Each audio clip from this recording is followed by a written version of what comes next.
spin the wheel. The first subject is travel. Miles. Well, I'll tell you what's wrong with trains. It's the quiet coach, OK? Quiet, that is an adjective. It doesn't go far enough. Quiet is an adjective. It should be called the silent coach, shouldn't it? The silent coach. No one would have any trouble understanding that. It's the silent coach, right? You can't talk on it, you can't use your laptop, children can't travel on it, you can't eat crisps, and crucially, they, the train people, they wouldn't be allowed to make announcements. Because the sort of people that have the mentality to travel on the quiet coach, which is the correct mentality, are the sort of people who check where the train is going before they bloody get on it.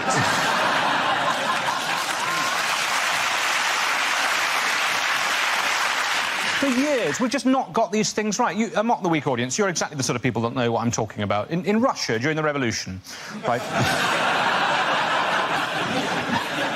During the Russian Revolution, the Russian army was able to travel to all of its battles by train. During a revolution, they were still able to rely on public transport. Imagine if we had a revolution now and the army had to rely on transport, we'd be buggered, wouldn't we? Certainly those of us who wanted the army to win.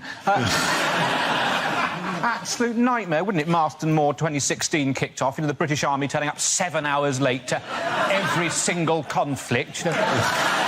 Oh, sorry, there were leaves on the line at Stevenage. There was a passenger action at Crewe. We were going to be joined by the SAS, but they've been stuck on a rail replacement bus service in Horrible. Thank you very much, Miles. OK, now leaves Milton. Let's see what topic you've been left with. Let's spin the wheel. And the subject is music. We don't know much about Galileo. He was a poor boy from a poor family. I live in a Grade 2 listed building, which of course means that everyone in it has to be quite good at the piano.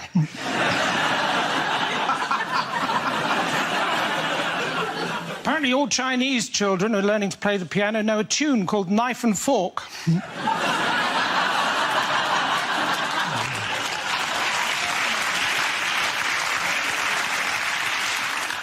I'd like to take the band ABBA out for lunch, and if I could, I would, my friend. For Nando's.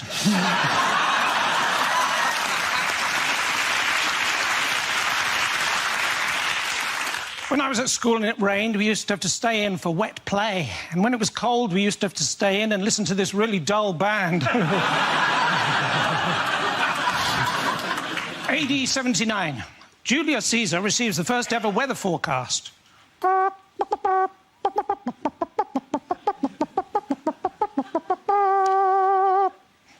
Hail Caesar.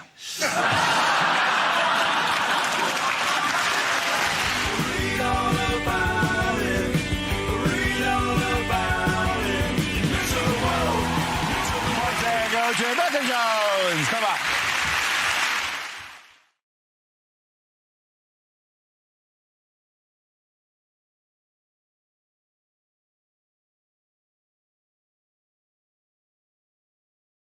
Unlikely lines from the final Harry Potter book.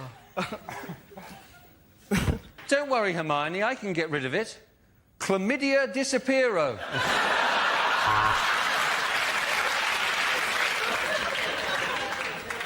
OK, Hermione, said Harry, unbuttoning his zip. I'll show you a really magic wand. No, there is no post today, said Ron. The Owls are on a one-day strike over pay and conditions. Midway through the orgy, Ron winked at Harry. This is better than Quidditch, his eyes seemed to say. It was a magic mirror that showed the future, and in it, Harry seemed to be a 30-year-old actor appearing in something called The Bill. Get the snitch, said Harry. I'll tie him down and you can drill through his kneecaps. As the old man stood in front of him in his robes, clutching his wand, Harry regretted transferring to Catholic school.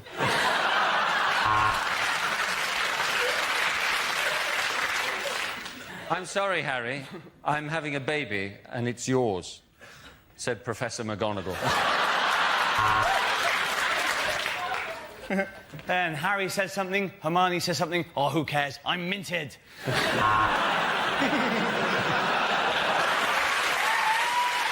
the end of that round, ladies and gentlemen, have to give the points there to Frankie, Hugh and Mark.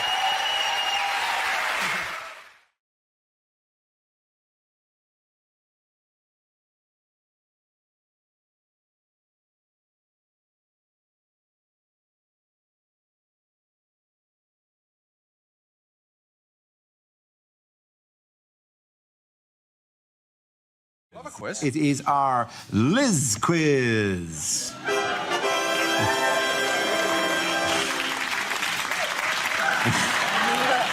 Obviously, we'd like the expense that has been spent on that. I really want to thank you for coming in and recording that little wave. What two common documents does the Queen not have? The Da Vinci Code. And Life of Pi. Next. Yes. Oh, the rest of them, she has them all. She doesn't have a driving licence. She doesn't have a driving licence, no. Although she has qualified to drive. Yes, she has. She can drive. She trained to drive in the army, as far as I know. She did, yeah. She stripped down engines and everything. Absolutely, yeah. Passport. Doesn't have a driving licence and is the only person in the country who doesn't need a passport, as they're issued in her name. And so she cannot issue in her own name because, you know... But I think she's relatively good on the ID front because she just take out a tenner and go... oh, you not get this? Go send a letter, bitch.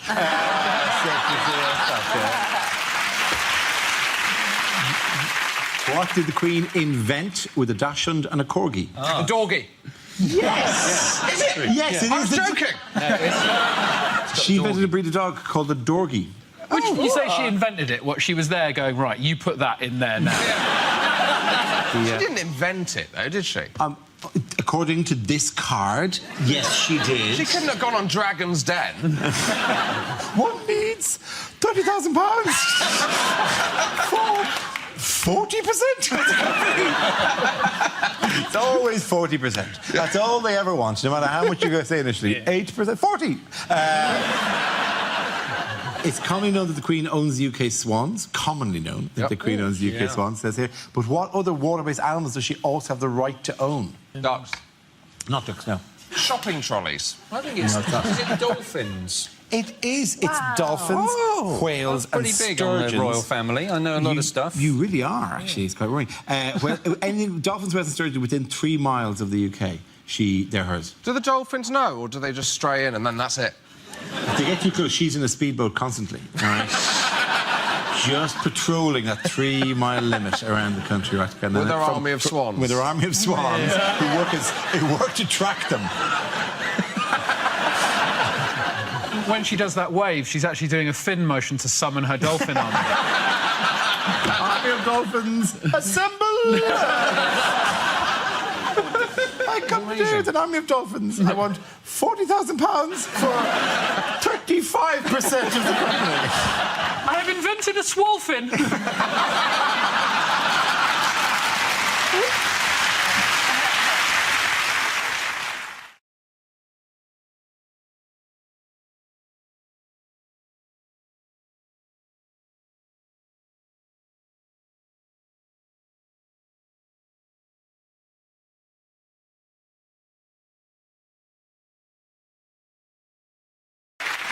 OK, Frankie and Andy, you're going to go head-to-head on this topic. Let's spin the wheel again. OK, it's the war on terror. Who wants to go first? Andy? Yes, the war on terror. The Americans have said, you know, they're worried that Iraq is their new Vietnam. Let's hope not. Otherwise, we're in for some shit movies in about 10 years' time. Good man, Andy. Well done. Andy Barton there. On the same topic, Frankie, it's your turn. Apparently, in America, they're building a big tower on the site of September 11th, Freedom Tower, and they're looking at ways of trying to make it terrorist-proof. I think they should have just built a giant mosque. No one's going to fly into that, are they? Or even better, a runway. How galling would it be if you hijacked a plane then had to come in and make a textbook landing? They're always going, oh, don't deal with terrorists. We mustn't deal with terrorists. Let's deal with them. What's Al offering you boys? 100 virgins? We'll give you 50 slags. Or 2 women from Dundee.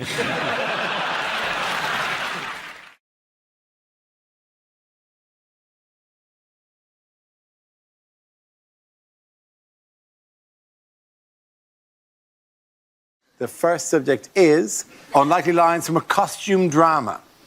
Madam, I'm in line to the throne, and as such, we shall be dining somewhere that befits my title.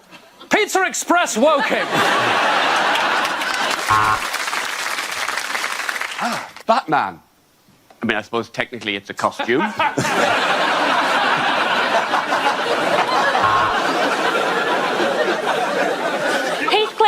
Heathcliff, let me in! Let me in! I just wondered if we could count on your vote on December 12th. Generally, I am a footman, sir, although I do also like the bottom and the breasts. Right, just reading this review from the Anne Boleyn musical. Says it was a good idea, but they didn't like the execution. Lord Windermere is famed for his opulent balls. I've heard he wet shaves them.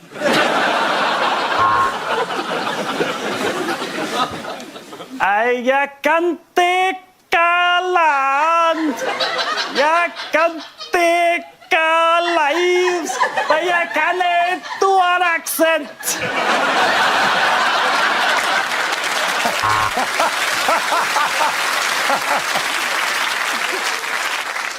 You are Jane Eyre, so this must be your brother, Nike.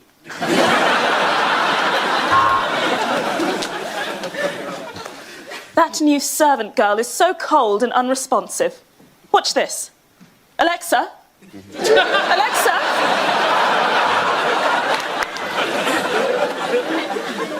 Your Lordship, I am delighted and excited by the unexpected turn our correspondence has taken. I await, with feverish excitement, the next portrait of your engorged penis.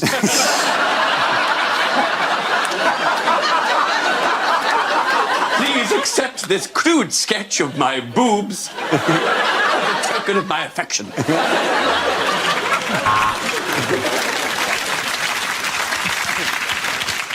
My heart is in my mouth. My liver is in my anus. Jesus, this corset is tight!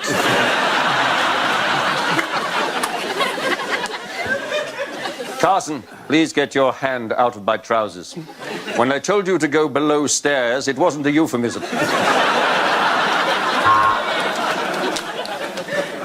My name is Maximus Decimus Meridius. So, yeah, that's Mike, Alpha, X-ray, India, Mike. As the ruler of this country, I demand some respect. When you see me, you will bow and you will say, yes, queen. Mr. Darcy, I could never belong to you. I am promised to another, but I could give you a quick handy by emotions.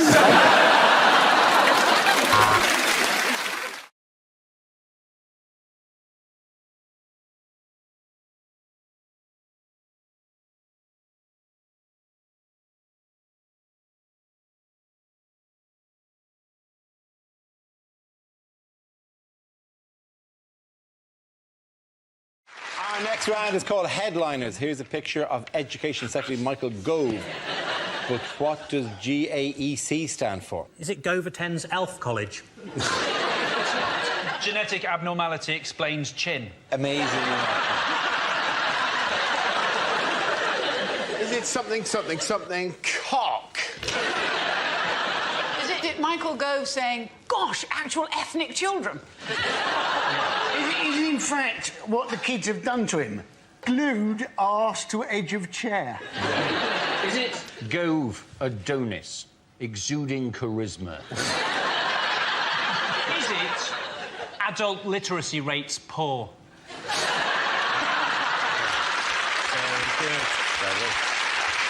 Gollum advises Earth children. Is it Grindr adventure ends catastrophically?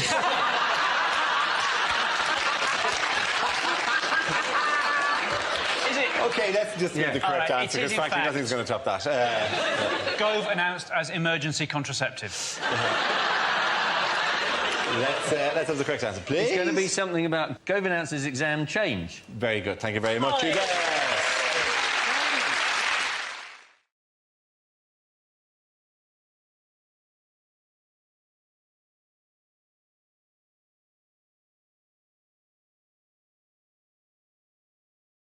Bad things for a teacher to say. Fight! Fight! Fight! Fight! Fight! You know the rules, Thomas. If you forget your PE kit, I take the lesson in my pants.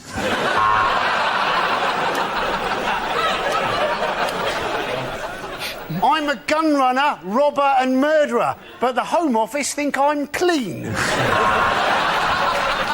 Are you chewing, boy? This is the worst blowjob I've had all day.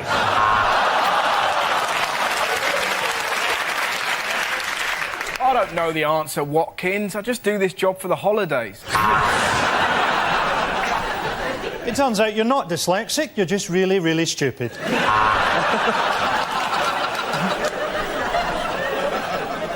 I've been at this school for over 40 years. I buggered your fathers, and I will bugger you. OK. At the end of that, ladies and gentlemen, the winners are Ian, Hugh and Frankie.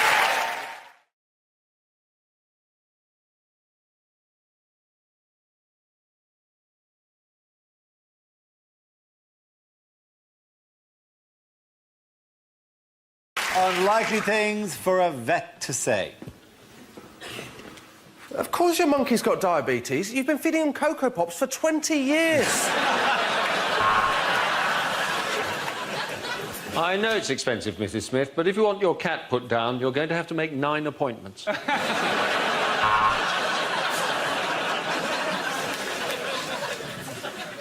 No, I'm afraid Timmy won't be coming out of hibernation soon, and that's because he's not actually a tortoise, he's a Freibentos pie.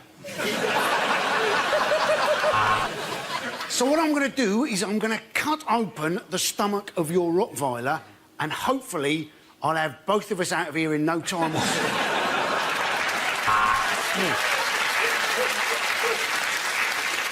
Ah, if only they could talk, I'd be in prison.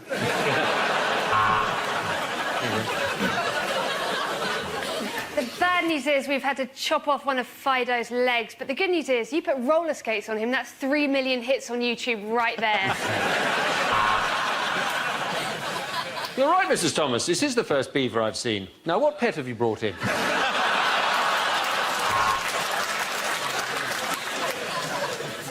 The good news is your snake has survived. The bad news is he's never going to walk again.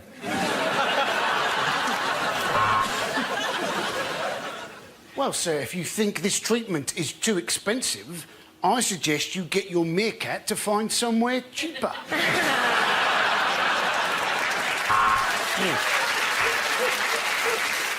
Well, yes, your horse is a little bit overweight, but it's nothing to worry about. Oh, it's a dog.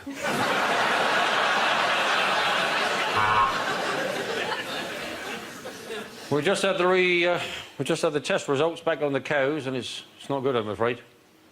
They're 10% horse meat.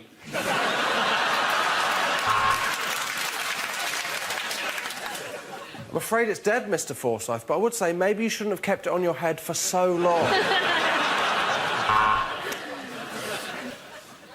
I'm afraid I'm going to have to put your dog down. Rover, you're a fat, lazy arsehole who couldn't catch a stick to save his life. Mr. Johnson, you spoil that dog. Not only are you overfeeding him, but he's quite capable of licking his own balls. At the end of that round, the points go to Chris, Hugh and Gary.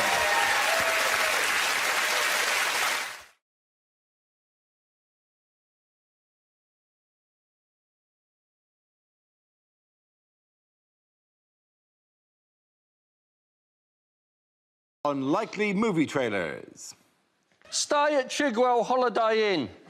Essex Plumbers for all your plumbing needs. Visit our beautiful forest. 3 billboards outside Epping.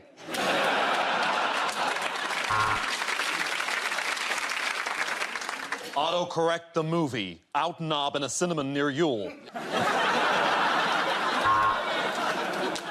Coming soon, a man in a loincloth who lives on top of a Christmas cake. Tarzapan. Coming soon to an illegal streaming site near you, Jurassic.Park HD Cam Japanese subtitles.mp4.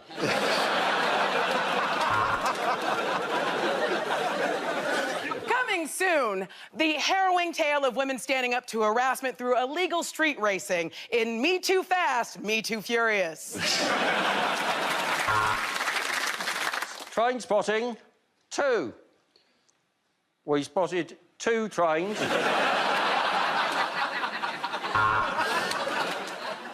This summer, Captain America, Hulk, and Iron Man sing Kumbaya, while Thor shows you his new hammer in Avengers Assembly.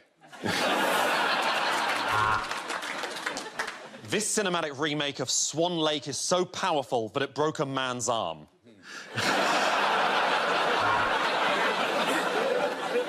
Coming this summer, the sequel to La La Land. Poland.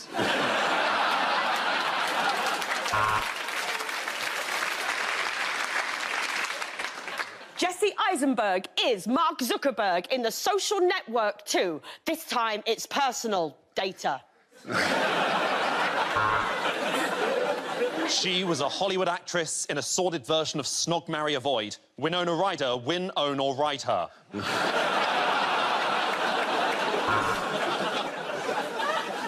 A Welsh thriller. The Dragon with the Girl Tattoo.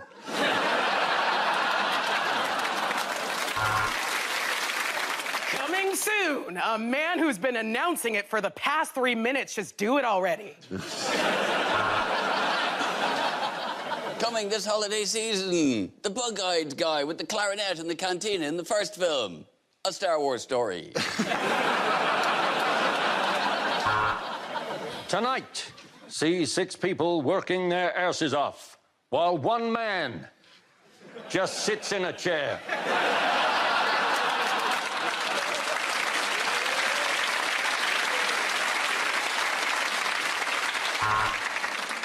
The following movie contains scenes of a cup of tea. It's rated PG. I thought you said you couldn't drive. I never said I couldn't drive. I just said up until very recently, I wasn't allowed. Fast and Furious 9, Saudi Arabia drift.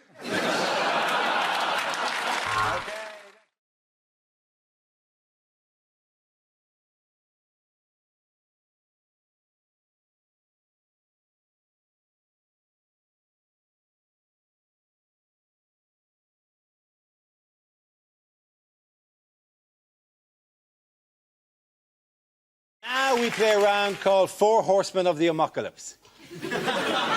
This game involves Lucy, Greg, Andy and Russell, so if you could make your way to the performance area, please. This is where we test our performers' stand-up skills. We spin our news generator, it settles on a topic, and anyone can volunteer jokes about the chosen subject. The winners are the people I judge to produce the funniest stuff. That is just against nature. Okay. Here we go. Let's spin the wheel. OK, the first topic is Britain. Who wants to come in on that? Yes, I love Britain. Do you? Kind of. I think Britain's amazing, but I think we're quite hard on ourselves. Like, if you go to America and you do shows, they always get this thing where you go on stage in America, like in Chicago, and you say, oh, so what's Chicago like? And they go nuts. They go, woo, yeah, Chicago, woo, woo, woo, for about a day. And then you come back over to Britain and you go to somewhere like Birmingham and you say, oh, so what's Birmingham like? And they all go, oh, it's a bit shit. I live in London, in Britain. I live in Kentish Town, which is lovely because it is actually like a Kentish town. Unfortunately, the town in Kent it's like is Maidstone, which is crap. North London's quite posh, though, because there's a hairdressers near us, which is called the Elysian Fields Hairdressers. Oh, it's where heroic hair goes to die. You know, where I used to live in South London, the hairdresser was called We're Gonna Cut You, Slag. Thank you, Irish reporter. OK, let's spin the wheel again.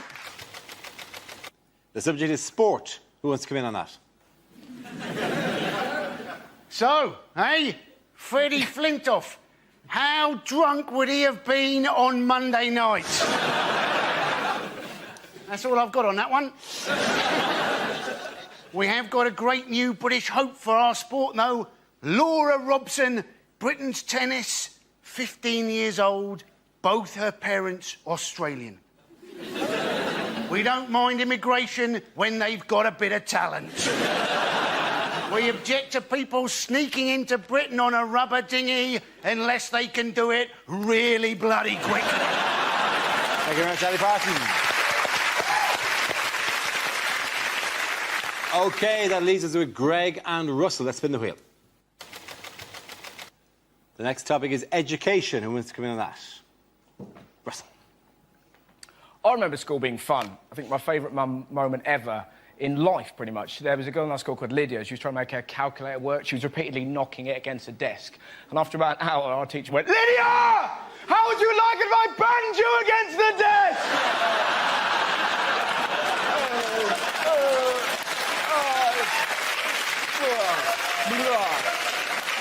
It's the greatest day of school. But now it's more sinister, isn't it? Like, they're now talking about teaching 5-year-old sex education. Of course, people are very angry. It's disgusting! It's too much! Like, calm down. Not going to teach them technique. Right, this is how I like to do it, kids. That's right. Kids aren't going to run home, put dolls around a toy car and go, "Look, Mum, they're dogging, they're dogging." It's going to be some poor teacher trying to talk to 5-year-olds about love. Can you imagine a harder job? "Hello, children. I'm here to teach you about love." "Good luck with that, mate. I'm off to lick that tree."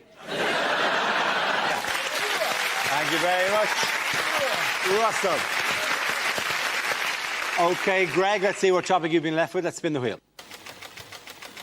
And the topic is the human body. I have to tell you that being a tall man in this country is tedious, ladies and gentlemen. Tedious, because in small towns throughout the country, there are a series of jokes prepared by the locals on our behalf. I'll be walking innocently into a local pub or down the street, and I'll get several jokes. One of the jokes might be this. Just to give you an example of the level we're talking about. Another joke might be, "What's the weather like up there?" It's freezing. There's a massive climate change in this amount of space here. You toothless buffoon. And probably the most offensive example of this is genuine. I was at a cash point, and there was a little old woman in front of me at the cash point tapping away with her claws, and I'm sorry, I'm just quite angry about this. And when she'd finished, bless her heart, she turned around, and she hadn't seen me. She turned around and she went like this. "Oh!" Not that sexually. She said, "Oh!" And then with no hint of irony at all, she asked me this question. "Would you like a job at my house, changing light bulbs?"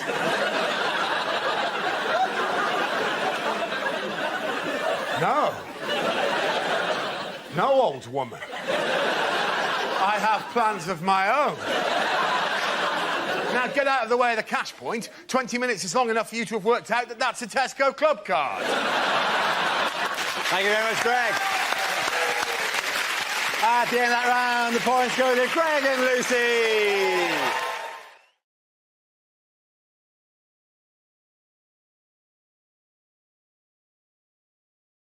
Let's spin the wheel. The first subject is the North-South divide. How?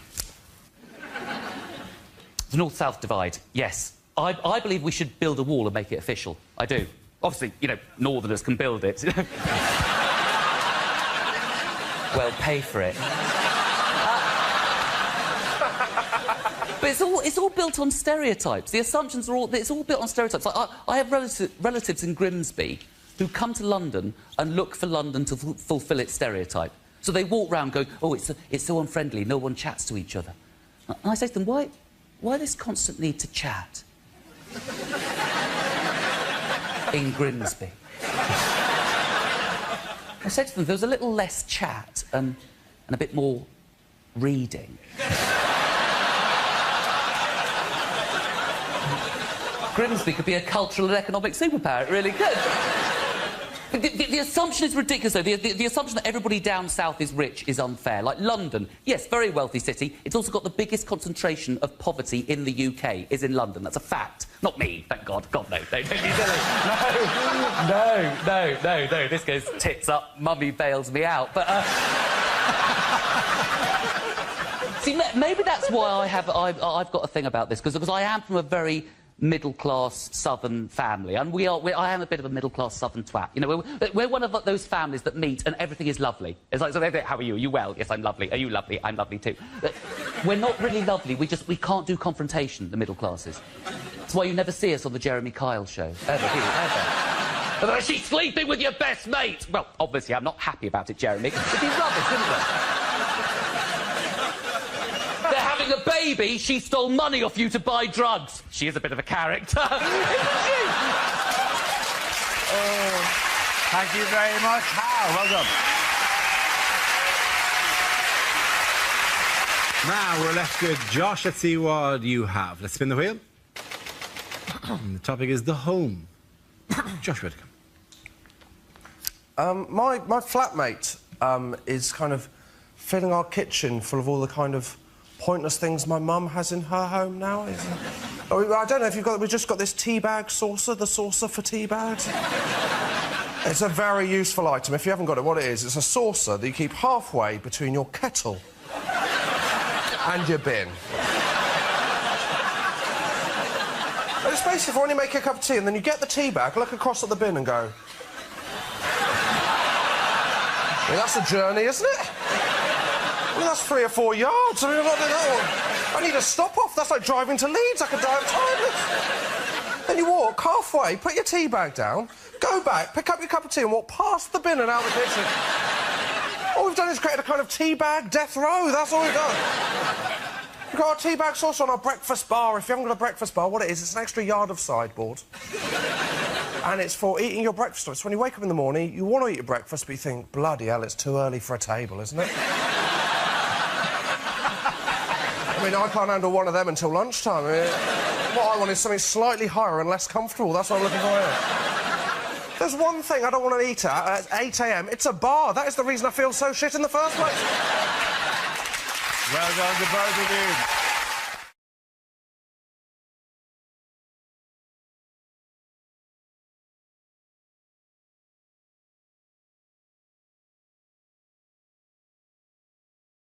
Can I say that the jam thing irritates me, though, because the jam thing is that we've been told there's an opportunity for Britons to sell jam to Europe. Yes. And that's the big opportunity, right?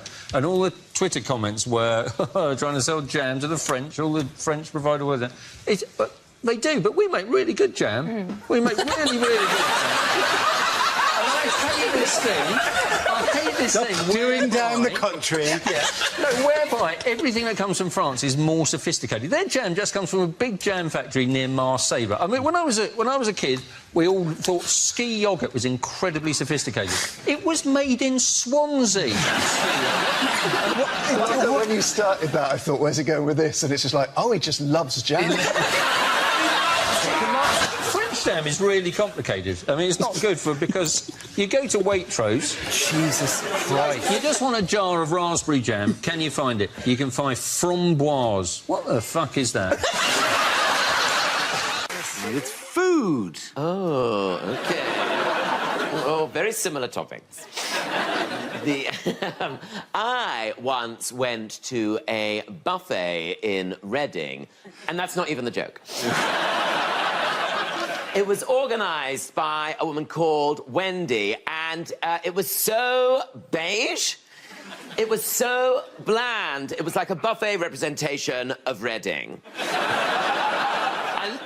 I looked across this buffet, right? They put out sausage rolls, right? Sausage rolls, right? Where they just whipped off the cellophane and put the corrugated plastic straight down on the table.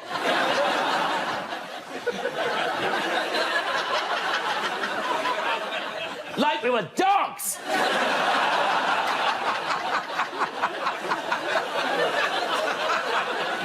Then we had Scotch eggs, right? Scotch eggs cut into quarters. Apparently no one can eat a whole one. Then we had breadsticks displayed in a pint glass? I thought I was at a fucking UKIP rally.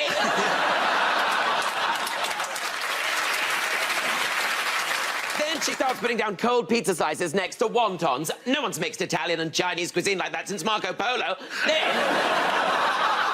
she brought out the quadrant of dips. You know, the 4 dips. The 4 dips of the apocalypse.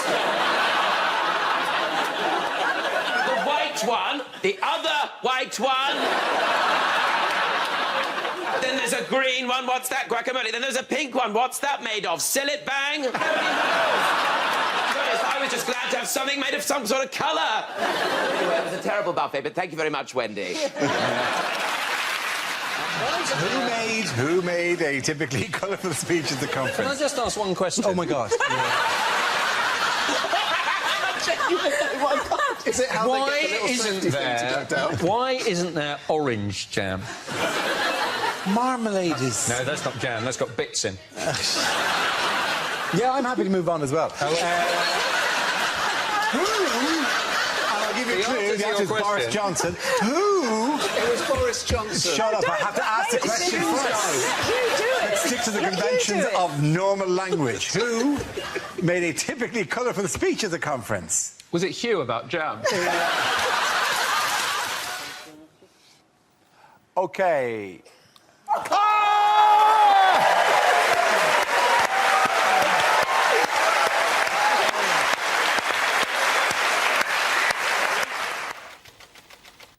The topic is drinking. Now, according to police, right, apparently in nightclubs, 1 in 20 drinks are spiked. Now, I was thinking this could give you a little excuse not to go into work the next day. Phone up work, I can't come in, my drink was spiked. How do you know? Well, I had 20 of them. One of them must have been. Of course, if you go and see your doctor now, they give you a little test, don't they? My doctor, he said to me the other day, he said, how many units of alcohol have you had this week? I said, 21. He said, that's not bad. The maximum's 28. I was thinking it was bloody lucky I saw him on the Monday.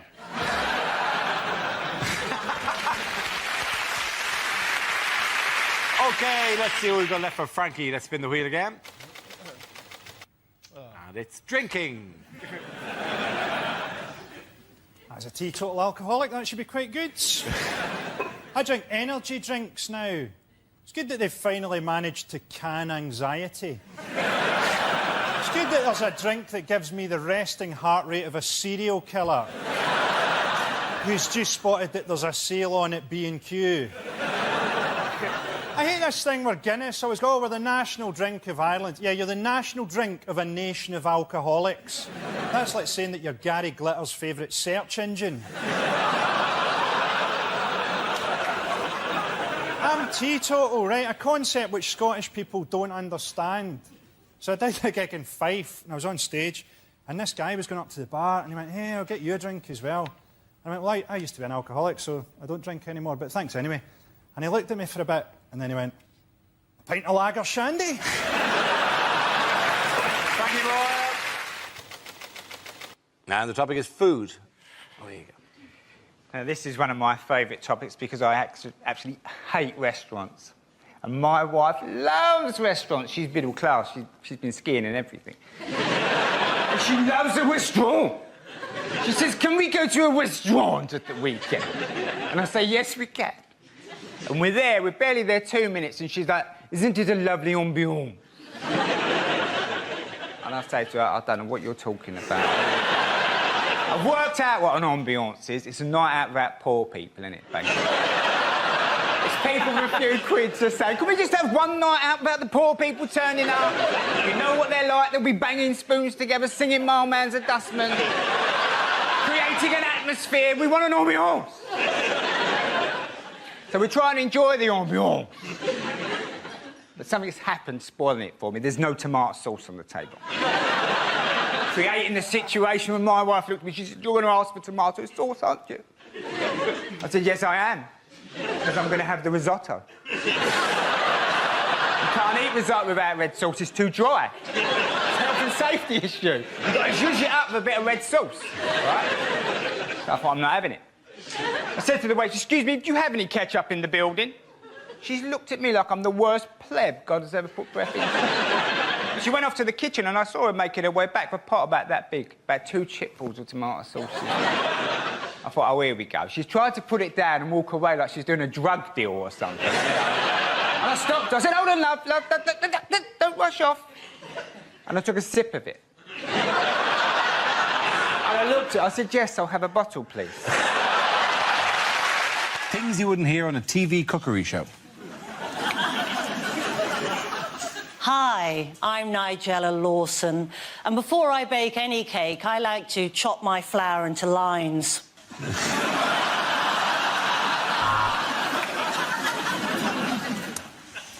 can see that's rising nicely. It does that every time I think about how much money Channel 4 are going to pay me.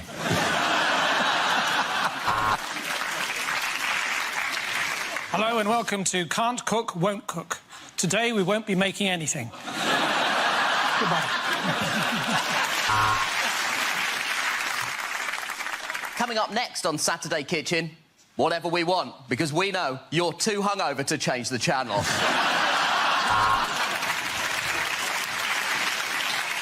This is a hot pot. This is a fucking hot pot!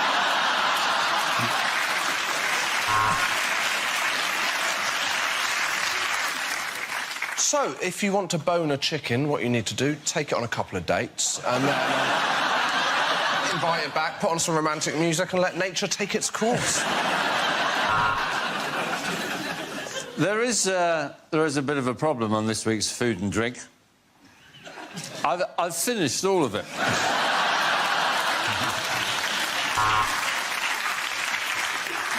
This is a Thai chicken curry, or as I like to call it, hot Asian cock.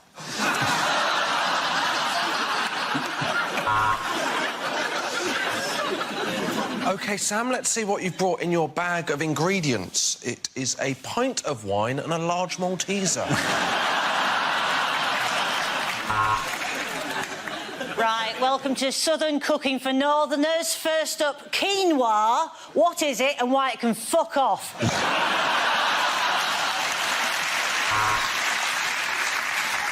Well, if you're going to pop it in, don't forget to cover it first. I didn't, and that's why I'm making paternity payments.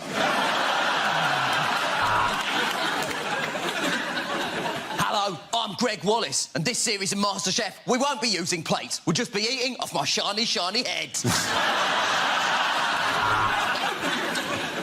Hello, it's Nigella Lawson here again. I'm just going to say the word spatchcock for no reason. Spatchcock. Anyone can make this. You can't, Beatrice. Sorry, you can't beat rice. Let's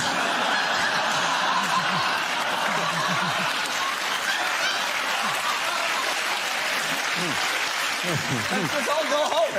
Yeah, let's just go home. Welcome to Great Indian Bake Off. I'm Paul Bollywood.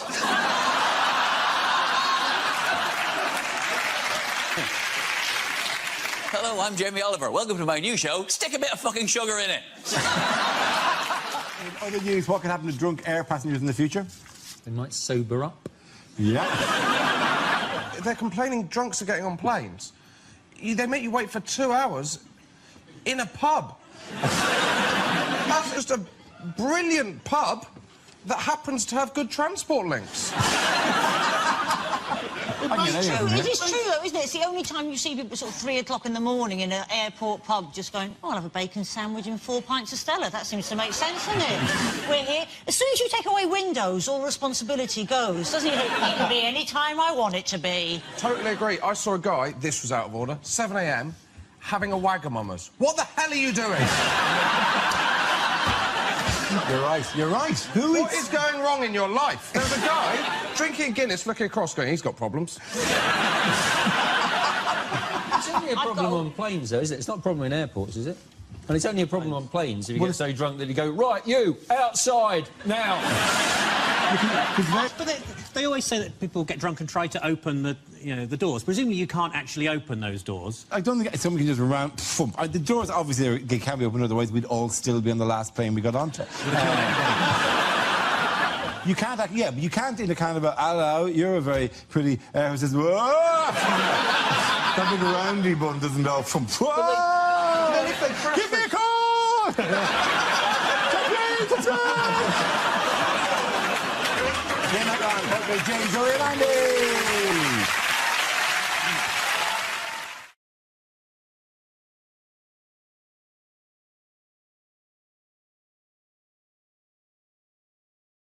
Likely lines from a thriller.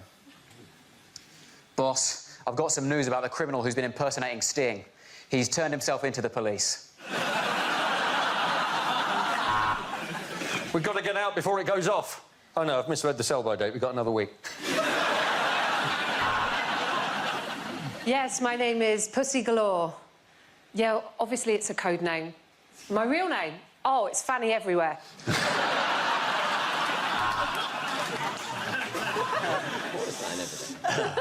Everybody be cool, this is a robbery!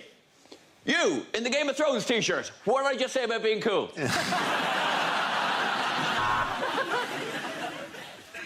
Strapped to a railway line. Thank God it's southern. I've got 6 hours to escape.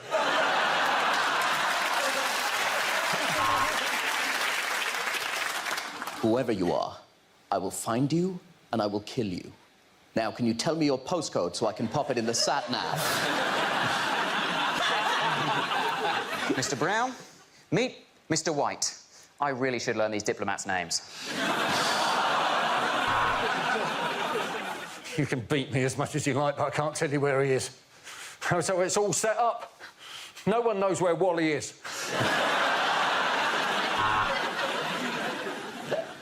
Go, leave me behind. I love you, that's why I'm saying this. Go ahead without me. You only get one chance to play the Crystal Maze. Oh, I'm so angry about all these people observing Ramadan. Nigel Farage stars in The Fast and the Furious.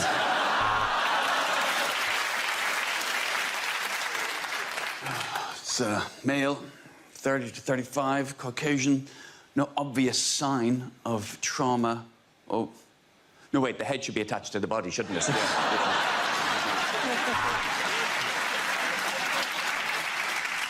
Right, we was going down to see the match with some of the lads, and some blokes got killed, didn't he? Yeah, it was murder on the Leyton Orient Express.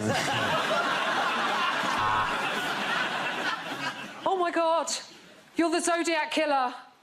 Before you do it, I'm a Libra. Just let me know what I've got coming up. This elevator company is corrupt, and I think it goes all the way to the top.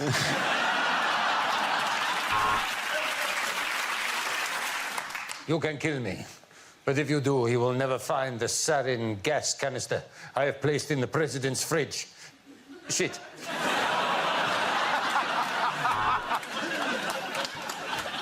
You try to expose corruption in my elevator company, you're going down.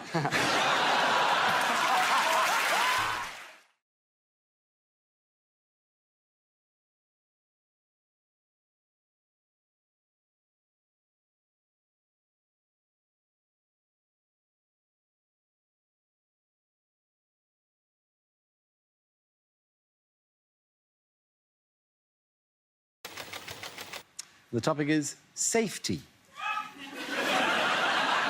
Away you go.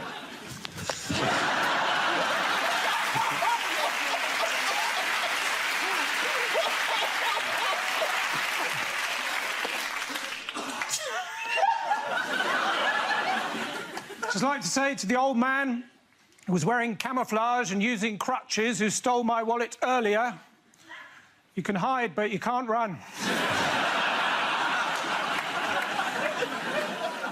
Of course, these days, a lot of people are putting poison on the menu of restaurants in the hope that French people think it's fish.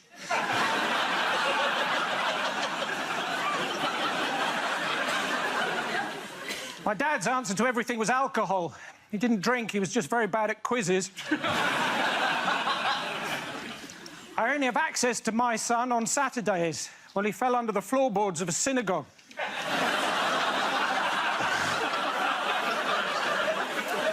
And I would like to see a world without plagiarism. You may say I'm a dreamer. But I'm not the only one. You see, my friends, if I had a crystal ball, I'd sit down very carefully.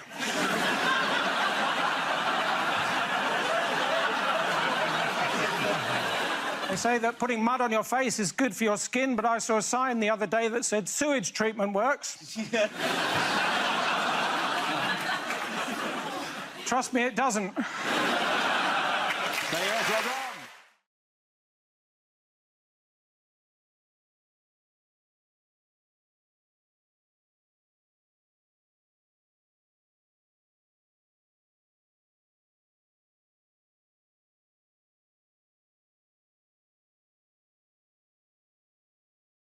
OK, here we go. The first topic is unlikely small ads.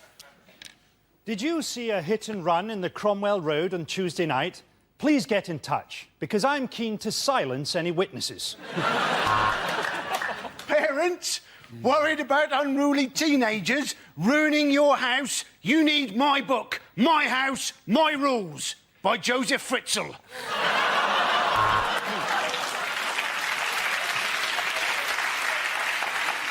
Please get in touch. Our eyes met yesterday. You were the blonde undressing in the bedroom. I was the man lurking in your garden. Legs, bums and tums, wanted by cannibal. Slightly used condoms for sale. No weirdos. Are you an alcoholic?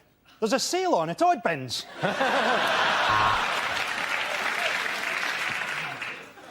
House prices falling, debts rising, feel like you can't quite cope. Pull yourself together! Gardening done. Think I'll put my feet up now? Are you looking for a plumber who'll do a good job at a reasonable price? You've got no chance. Anger management CDs for sale. Don't ring before noon. Are you struggling to get out of the bath? It's pretty much game over for you then.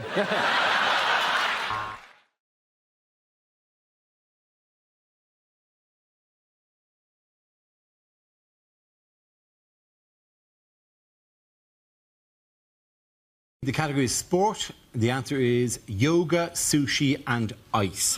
What is the question? Is this what Eric Pickles uses to deal with trapped wind? Is it what would the three wise men have brought Jesus if he was born in Notting Hill? You think your Chinese tattoo says keep the faith. What does it actually mean? Is it in fact just what does Madonna smell of? Is it 16 years from now? What will my son tell me when I ask him what A-levels he's doing? Is it name three things Nigello won't be asking Charles Saatchi to pay for anymore? Is it Pingu's Rider? He did nothing. I'm doing nothing until I get more sushi in here. What is the strapline to the hit Japanese television programme? The loose-limbed fish-eaters of the Arctic.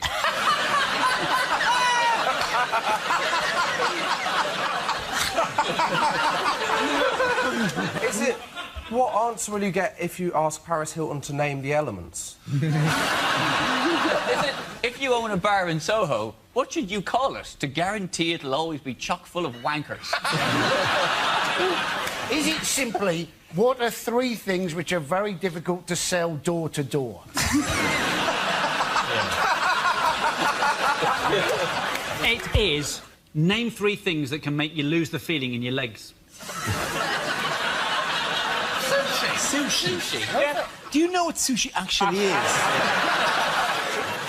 Is it what Andy Murray uses to keep up his training regime? It absolutely is. Well done.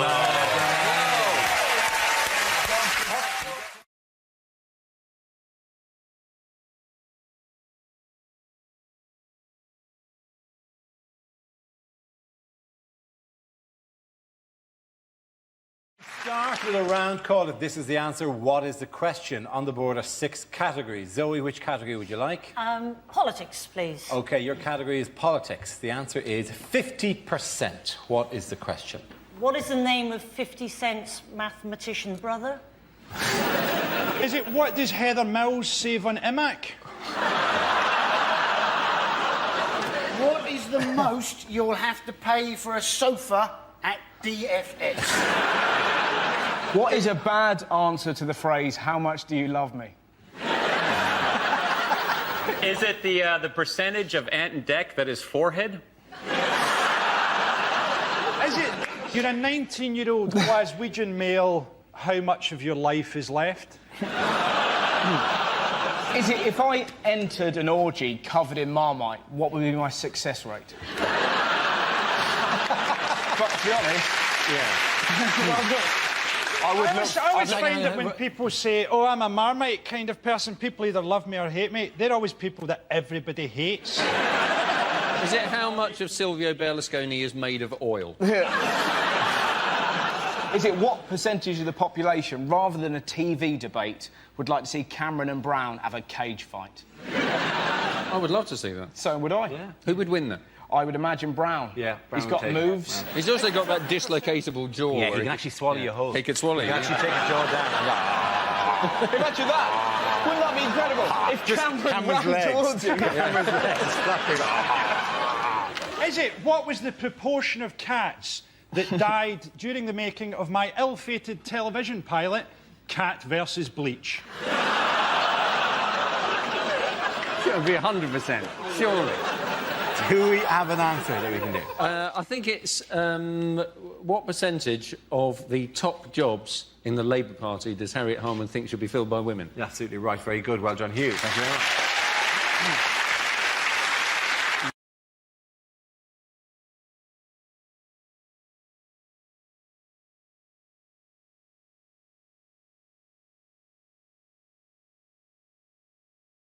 Commercials that never made it to air. Fungal foot problem. Have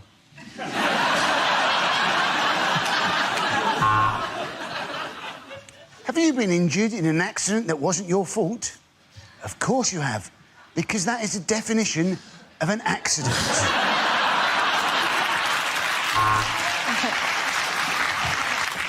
FIFA Summer Sofa Sale. Total office clear out. Bribe now, pay later. Andrex, because who wouldn't want to wipe their ass with a puppy?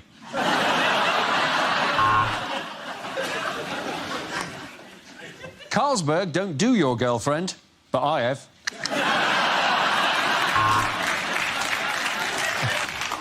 What's that? Yeah, mate, I got some bad news about your dad.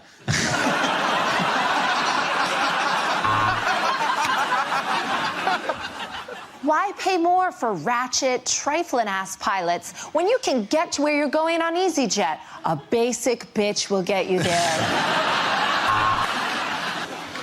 We call it a Happy Meal. The cow we killed wasn't too chuffed, though.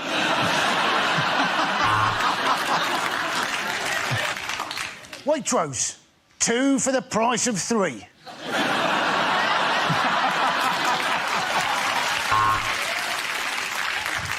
We had debts all over the place, but Wonga took all those debts and put them in one simple loan. They also took our house.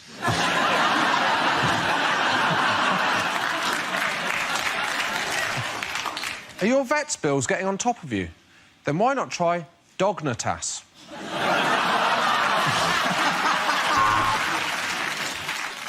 Want to save money on biscuits? Easy. Give blood.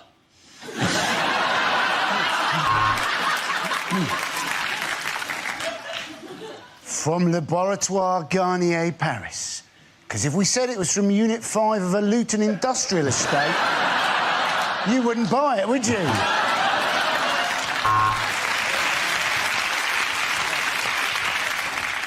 Struggling to sleep? Why not try 10 cans of Stella?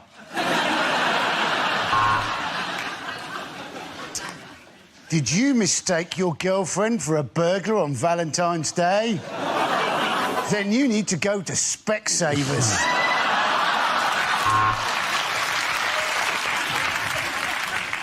I can't breathe! I can't breathe! The Lynx effect.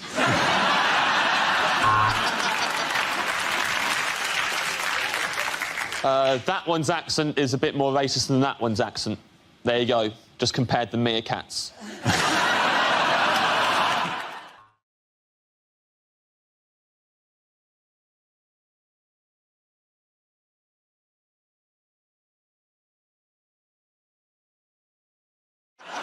Why did one of Corbyn's shadow cabinet appointments upset farmers? Oh, it's his farming minister is a vegan. She's the only politician less welcome on a farm than David Cameron. The good thing about having a vegan agriculture minister is they will not talk bullshit. They talk organic mulch. She wants to treat meat eaters the same as smokers, doesn't she? And you're thinking, well, you know, certainly if you go into Pizza Hut and order the meat feast, you'll think twice about that, wouldn't you, if you have to eat it outside? I don't know. If people gathered outside offices to just eat meat, I think that would become enormously popular. Just do the pepperami like this. Yeah, exactly. Bloody hell, it didn't used to be like this, did it? Sitting under one of those heat lamps, it's slowly cooking.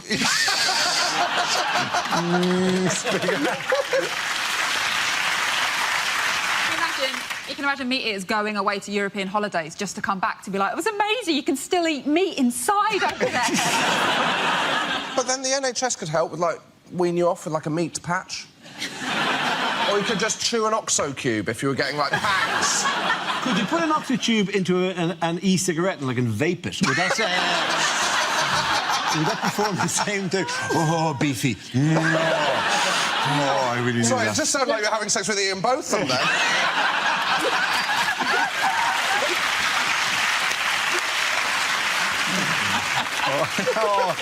Tell him again about those long walks, beefy. I think she's got a point, though. I think meat is quite similar to smoking. I think, you know, a lot of people after sex, they like to have a cigarette.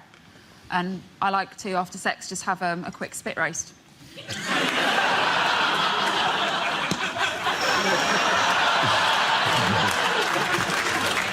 OK, who also had a party conference this week? I believe it was UKIP. It was, of course, UKIP. Yes, they did, actually, yeah. Nigel Farage, big fan of the show. How are you, Nigel? Good to the... The thing about it was that they didn't have enough people, did they, at UKIP? They had to slash the ticket prices because nobody was turning up. I mean, they keep on telling us the country is full, but they can't even fill their own conference hall, can they?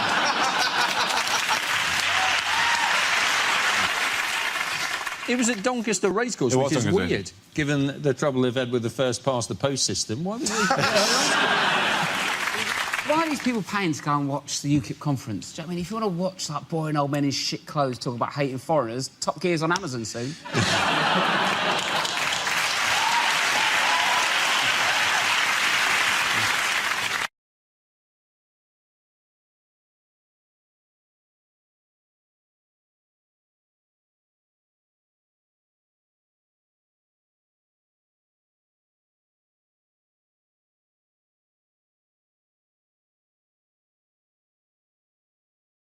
Now we come to scenes we'd like to see. So if everyone can make their way over to the performance area, please. I'll read out this week's topics, and then we'll see what our panellists can come up with. OK, here we go. The first subject is unlikely things to hear in a police station. Here, Sarge, the microwave's broken again. Taser that meat pie for me, will you?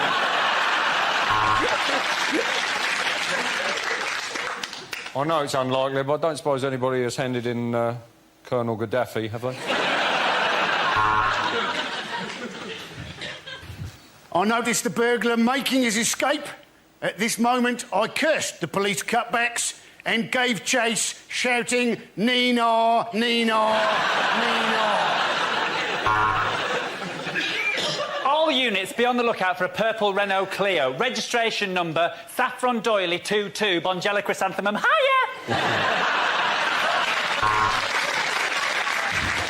No, we didn't manage to evict many of them, Sarge, but the good news is I got some lucky heather. No, I've not come to report a crime. It's just that I really missed the bill, so I thought I'd pop in for an hour. Here, Sarge, pass us the art section out the Guardian, will you, mate? Yes, I know how identity parade works. That's her! That's her! That's the woman I robbed.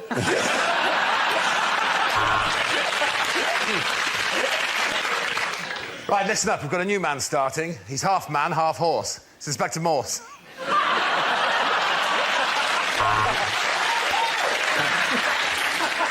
Yes, our new 50-inch plasma screen TV. It is rather nice, isn't it? Well, if you can't beat them, eh?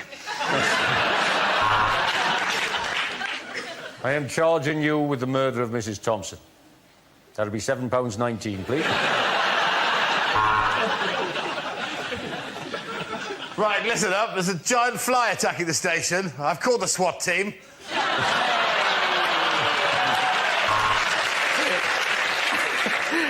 Thank God you've arrived, officer. Some bloke just jumped into the boot of my car and shot himself 14 times. Yeah, we got the tox report back. Turns out they go straight after the ticks. I was about to arrest her, Sarge, but to be honest, my bottle went because she shouted out, "I put a curse upon you!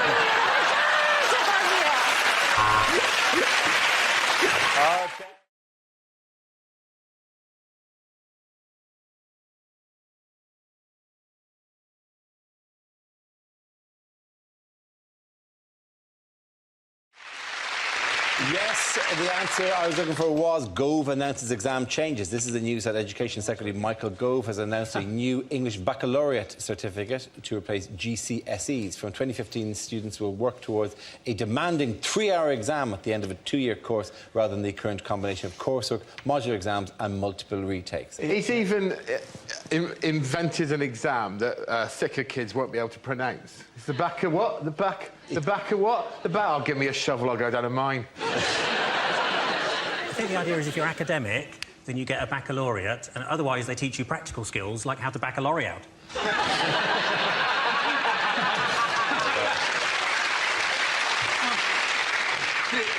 The Tories have assured us that under this system no child will be left behind. But how can we take Tory promises that no child will be left behind seriously when their leader's David Cameron?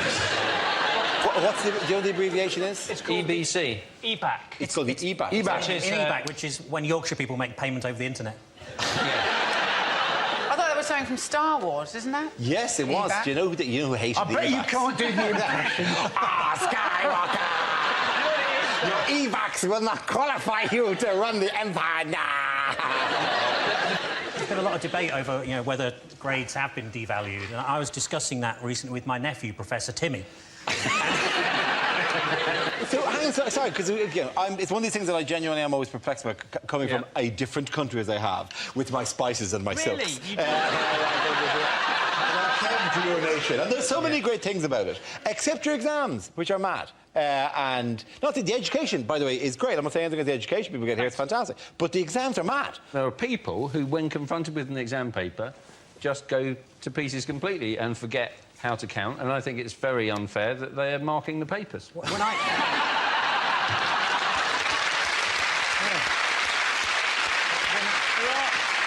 There are people who just shouldn't be taking exams. My friend Carl was at sixth form college with a girl who got her A-level results, and when she pulled out the piece of paper, the 3 letters telling her what her future would be, she went, that spells none. People make an awful lot about the pressure that kids are under, and I suppose they are, but speaking as an ex-teacher, when it comes to exam time, there's far worse pressure on the teachers, because you have to spend sometimes 4 or 5 hours in those halls just walking up and down, and it's a recipe for insanity. I had no choice when I was teaching but to invent a game called Campile. It was just to see who could walk up and down the aisle the campest.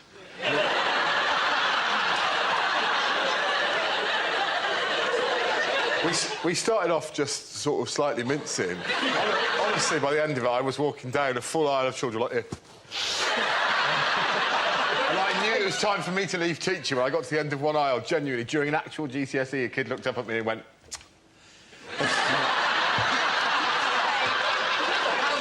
So were you essentially voguing your way? I'm not exaggerating. By the end of it, I was like... The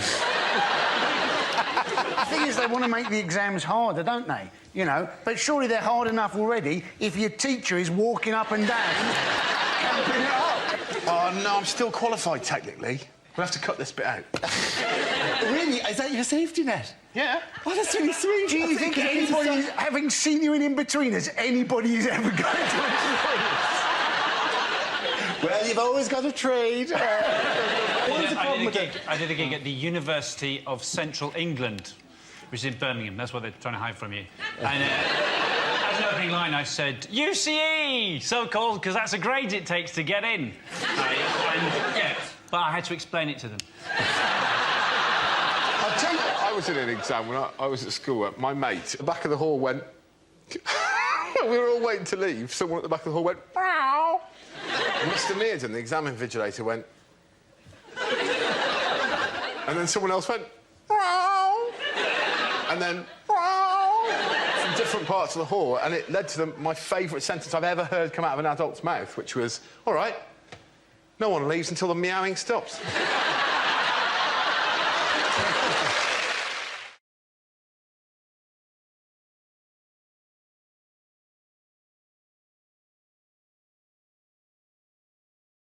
The first subject is the worst thing to hear over a tannoy system. Only you can hear me. The train to Nottingham will arrive in 5 minutes, which is a pity because this is Tesco.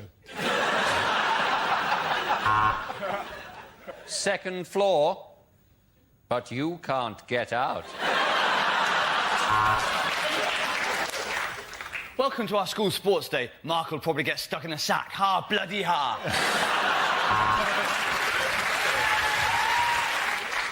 Can somebody come to the salami slicer, please?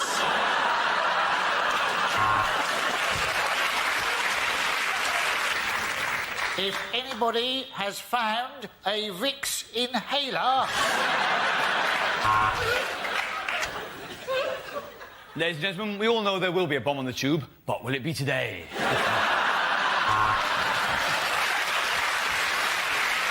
The lift doors are closing, leaving you trapped in an airless, windowless coffin, hurtling downwards at 100 miles an hour.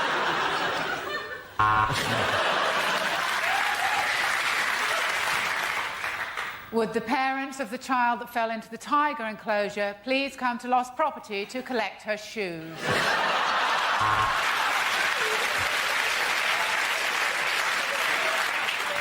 The plane's about to land in Glasgow. Passengers are reminded to set their watches back 25 years.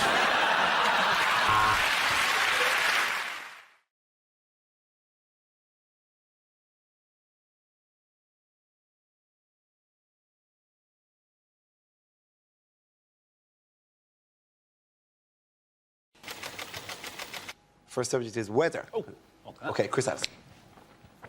We, in this country, massively overreact to weather. There was this a tornado in Birmingham a few years ago, the tiniest tornado you've ever seen in your life. In America, a tornado is a massive thing that destroys whole states. Here, the twister hit Selly Oak.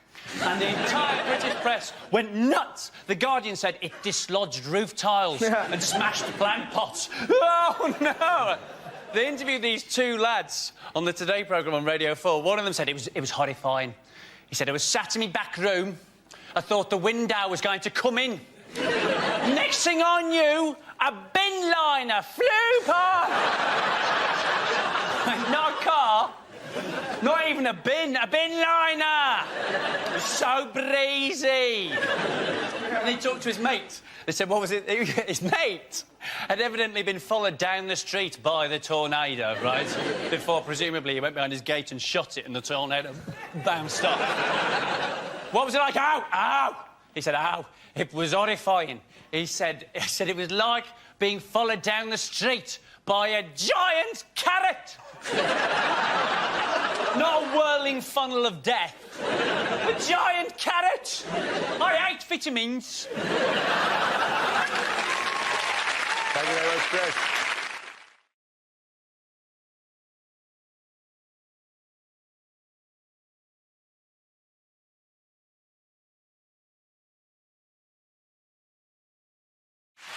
Now we play a round called English Jokes for English People.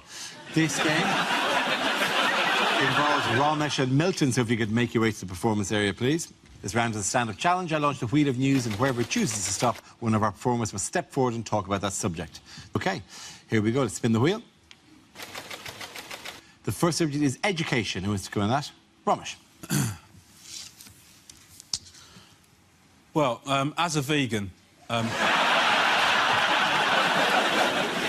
I wanted to supplement my son's education, so I'm helping him to learn to read. That's one of the things that I'm doing. And helping your child to read is one of the most magical and rewarding things that you can do as a parent, on day one. After that, it's one of the most frustrating, annoying, I'd rather punch myself in the face repeatedly than ever do this again activity that you can ever do. And let me tell you why. They do not care about making sense.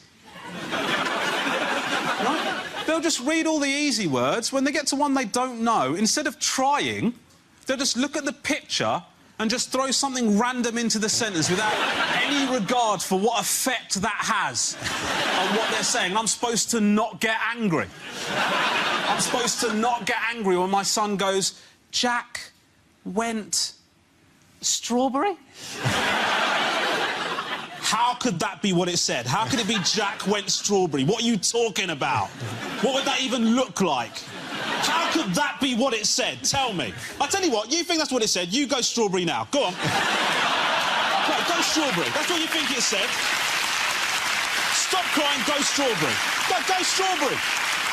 Why didn't you do it? Go kiwi then, I don't give a shit. You're not doing it, are you? I'll tell you why not, because it doesn't make any bloody sense. My wife thinks I'm overreacting. Thank you very much, Robert. OK, that leaves us with Milton. So let's see what you've been after, Milton. Let's spin the wheel.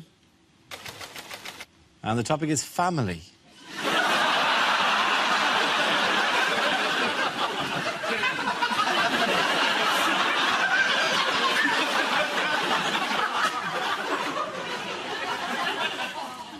My uncle, he was a cruel man. He knew we lived in a bungalow, yet every year for Christmas we always got a slinky.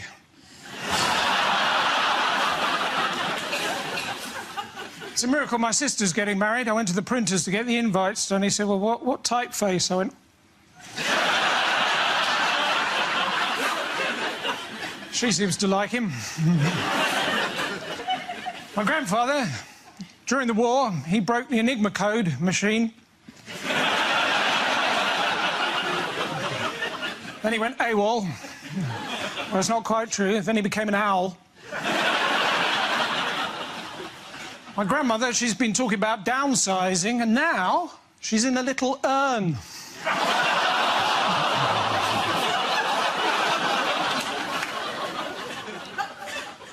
My other grandmother, she was a children's writer. You may have seen her book, Jack Goes Strawberry.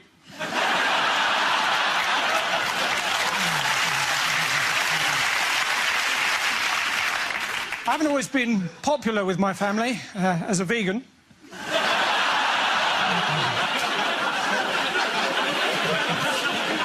That doesn't normally work. Recently, my family all clubbed together and got me a voucher for a clinic in Switzerland. Thank you. Hey, well done. Point over Mr. Jones. Come on back in.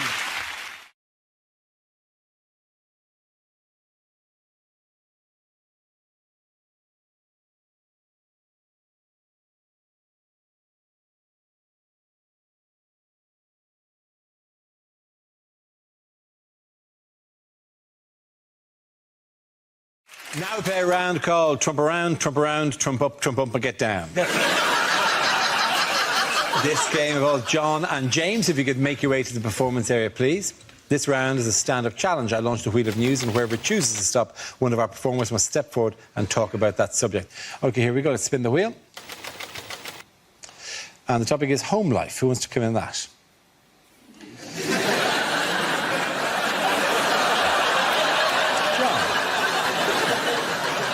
So, my girlfriend went away for 4 weeks to Australia, and in the run-up to her going away, she was very concerned about how we'd cope.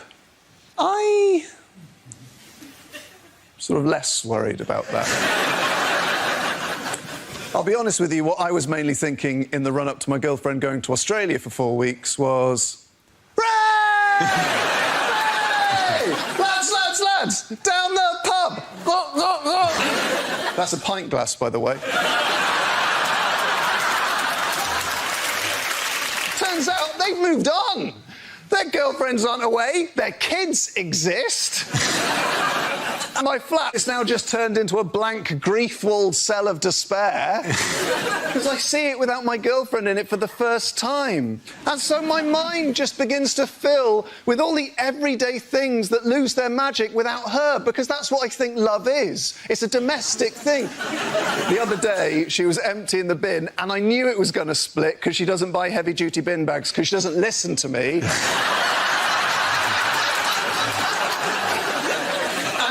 She's lifted out the bin, and I can see the main sort of bulk of the refuse is staying there. Meanwhile, the bag itself is just stretching, getting clearer and clearer till it's little more than a shadow. And I think, well, that bag is going to split, but I can't tell her because I've learned.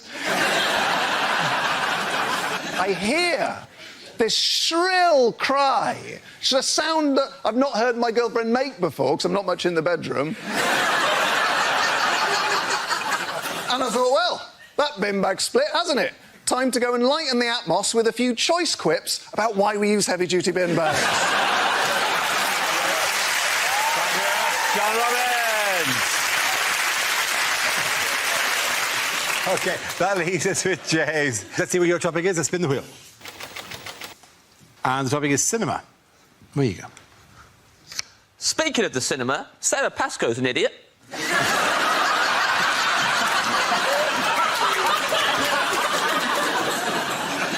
Love going to the cinema. My favourite film I ever saw at the cinema was the Eddie Redmayne classic, The Theory of Everything. I loved it. It should have been called Look Who's Hawking. That's my only criticism. No, it was perfect. Worst part of going to the cinema is other people. Easily. Sitting there. King of the Jerks is behind me. This really angry man. Had a go at me at one point because I was snacking. Get over yourself, Grandad. I'll do what I like. In his defence, I was eating a big bag of fortune cookies. Cracking them open, reading them out loud. It was disruptive. It was disruptive. End of this film, man behind me goes, ugh, that's 2 hours of my life I'm not getting back. I thought, oh, got some bad news for this guy.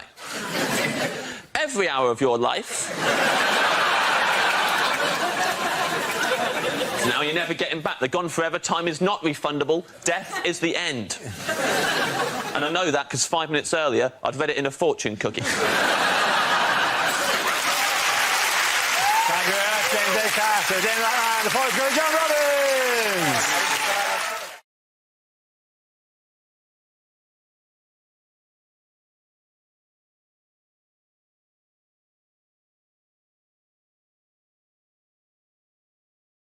The next topic is unnerving things to hear during a medical examination. Yes, I'll be operating. Oh, there you are. Oh, my God! Come here, you've got to look at this! That's your smear test done, and I do have some bad news. I'm the janitor. Yes, well, it's definitely stuck up there. We may have to use the ferret.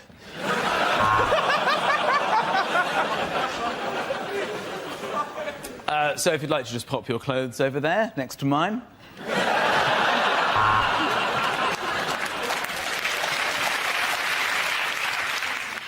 You'll live for about a week.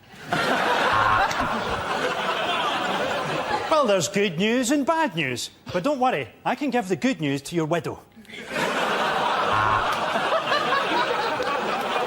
Don't worry, panic over. It was just a spider on the microscope. And how does it feel if I touch you here? And here? And there? These drugs don't actually work, but every time I prescribe them, I get a free pen. No. You can't have your old hip back, Mrs. Smith. I fed it to my dog. This is one of the healthiest x-rays I've ever seen. But if we compare that with yours...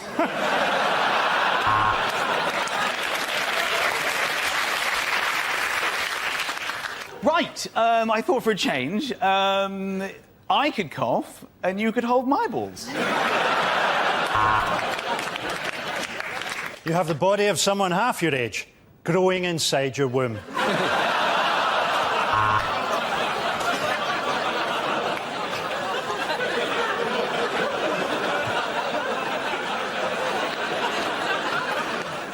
Well, there's good news. You've had a baby. And the bad news, it's blown your cock off. OK, let's leave it there, Richard, and we're going to give the point to Frankie, you and Michael.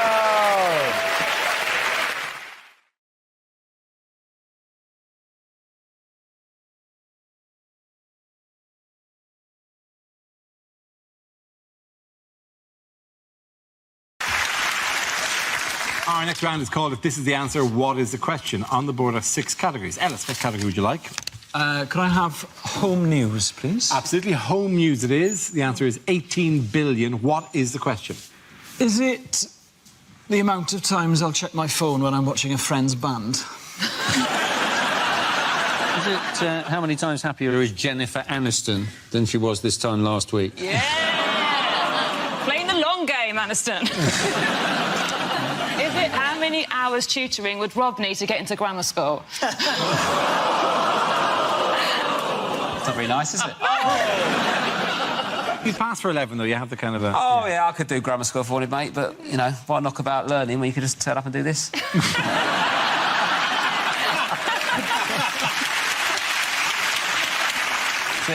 How many fridge magnets can you put on a fridge before it topples over? Is it how many times have I been told it's inappropriate to refer to myself as White Kanye? It's not, but I like it as a nickname. I think there are 2 answers to this, Dara. Yes. It is, what is Google's annual income before tax? And what is Google's annual income after tax? Yeah.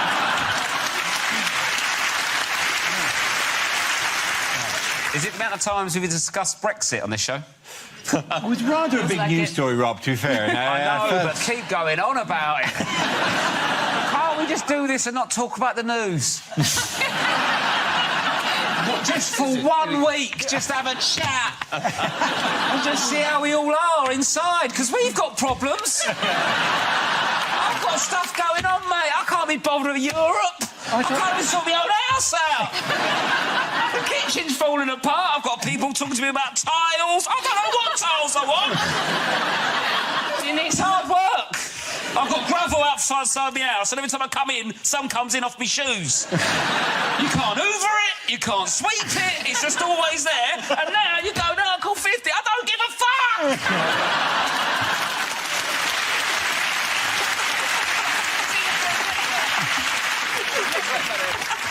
Do you get like this? Why not? Take momentum.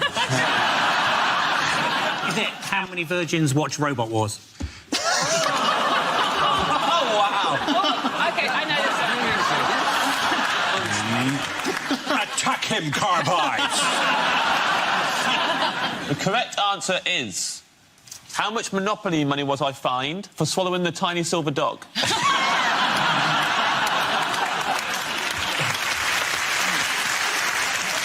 It's actually to do with the nuclear power station at Hinkley Point, isn't it? Yes, and it is how many fingers will the average child have if they're born near Hinkley Point? It's so It's in Somerset, mate. It's going to make very little difference. A lot of oohs tonight. Yeah, they're really oohing. This power plant is going to bring Somerset into the 20th century, mate. You watch. The full answer is how much will it cost to build the new nuclear reactor Hinkley C in Somerset? Absolutely right. Thank you very much, you guys.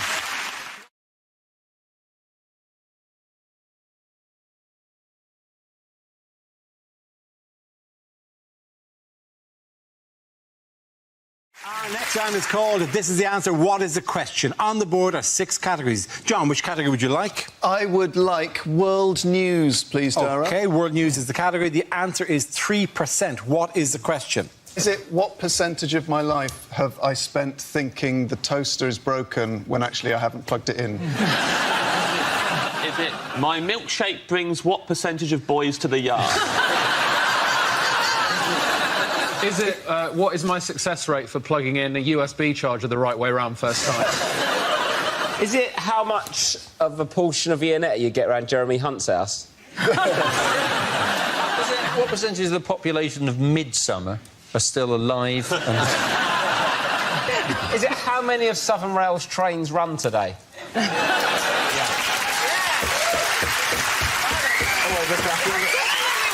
Oh, yeah. You're ha and clapping now. You're never getting home. Is it, what are the chances?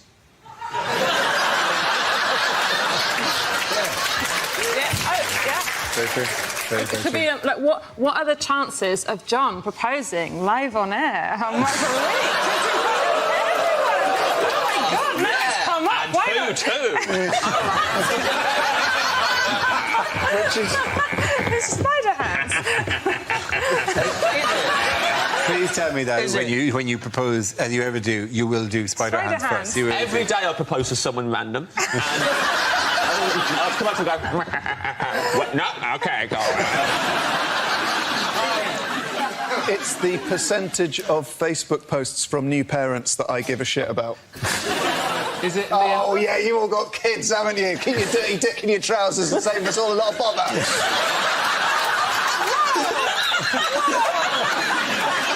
This is so much like an anxiety dream for me. Will you marry me? Wow.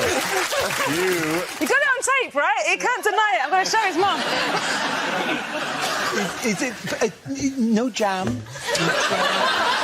It's not about jam. It's clearly not about jam. What is the answer? It's world news. It's we world make our own news. jam.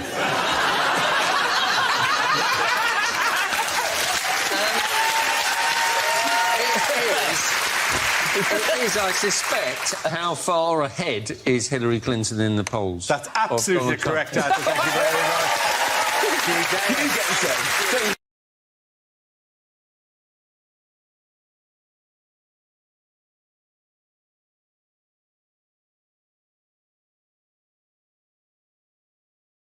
Now we come to scenes we'd like to see. So if everyone can make their way over to the performance area, please.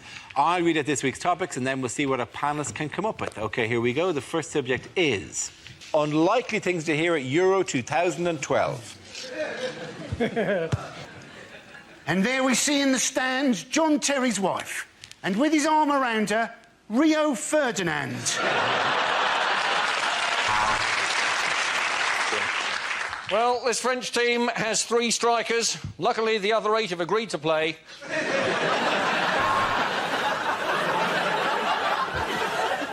Tonight's game is in the incredible city of Kiev. The outskirts are sort of crispy crumbly.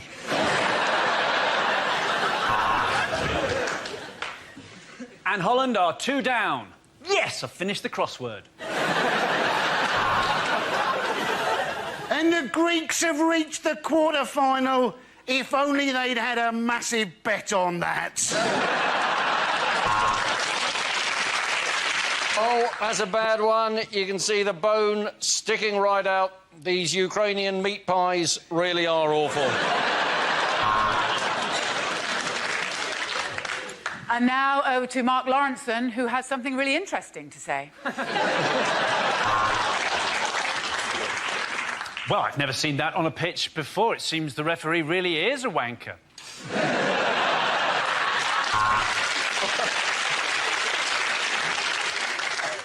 No, mate. This is row 6. Euro 2012.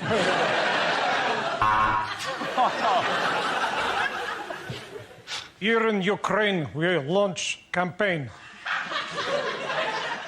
Kick football out of racism.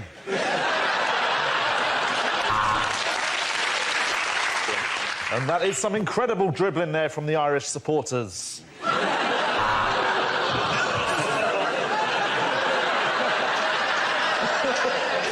Sorry.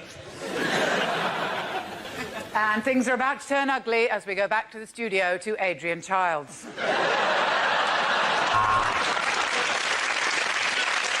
And it's Germany against Greece, the ultimate dilemma for the British royal family. And that is quite simply some wonderful defending there from John Terry's legal team. Well, the Russians and Ukrainians are going to settle this with a shootout.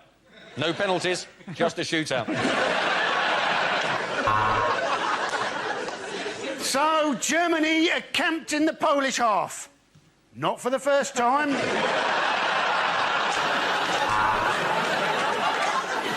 And Rooney's trying to get around the keeper, but his keeper's not letting him out of his cage.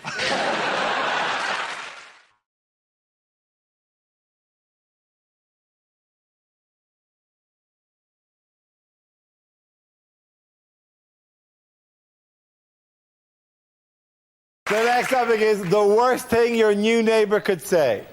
What day do the bins go out round here? My wife's body's starting to stink.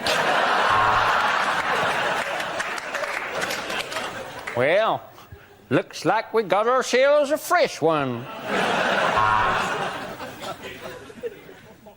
I hope my turkeys won't be keeping you awake.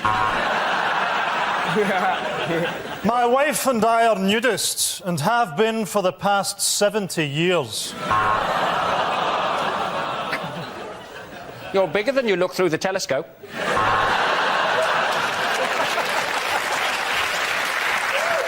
Welcome to the street, or as we like to call it, the cul-de-sac of Christ. Do you like the music of what?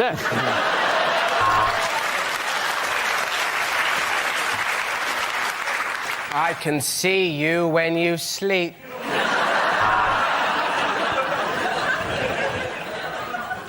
Yes, that's right. The wife breeds Rottweilers, the children are in a brass band, and I'm a paedophile.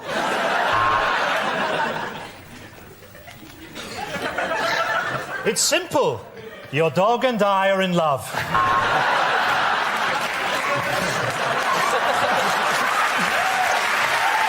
That's it, ladies and gentlemen. The winners of that round are Frankie, Hugh and Ron. Sit down, everyone.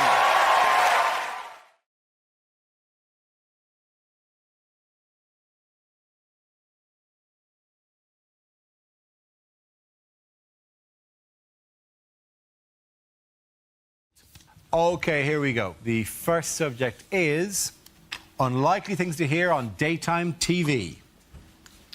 Well, these four date from the early part of last century. Some wear and tear, a little bit of tarnishing there. But please welcome today's loose women!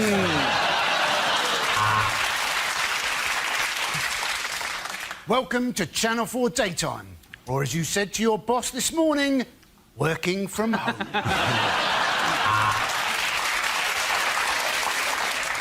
Well, coming up next, two programmes you don't want to get confused. Escape to the Countryside and Bargain... Hang on.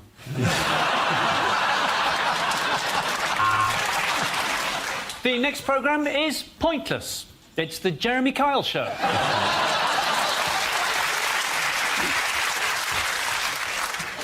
Coming up, Teletubbies Uncut. Yes, you're going to get to see Tinky Winky's Winky and Dipsy's La La. Next, Judge Judy. I have. She's shit.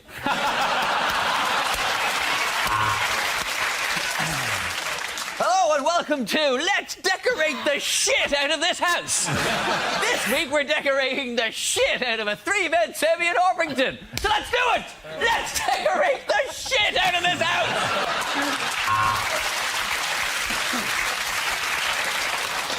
Next up, another property programme, which is pretty offensive when we consider you're all unemployed.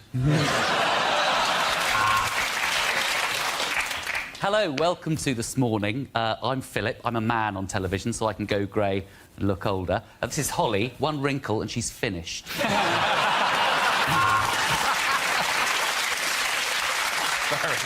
So David wanted to retire by the sea, so we advised him to buy in Norwich, because by the time he's retired, the sea will have come to him.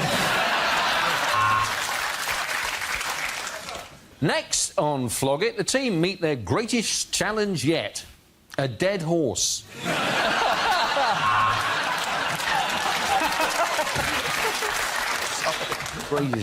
And now a trip round Dara O'Brien's head in Hair Hunters.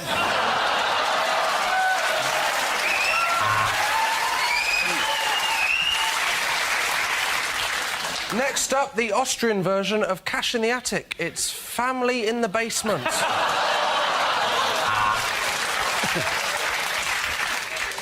Hello and welcome to Let's Cook the Shit Out of Some Dinner! And now on BBC One, let's make an appointment with doctors. If we phone now, we may be able to see them next Thursday.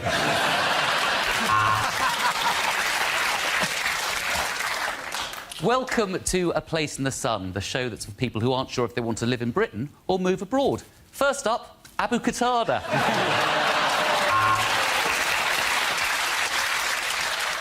Next up on ITV3, it's a cutting-edge American drama. I'm only joking, it's Taggart again. Hello and welcome to I'm gonna sell these antiques if it fucking kills me!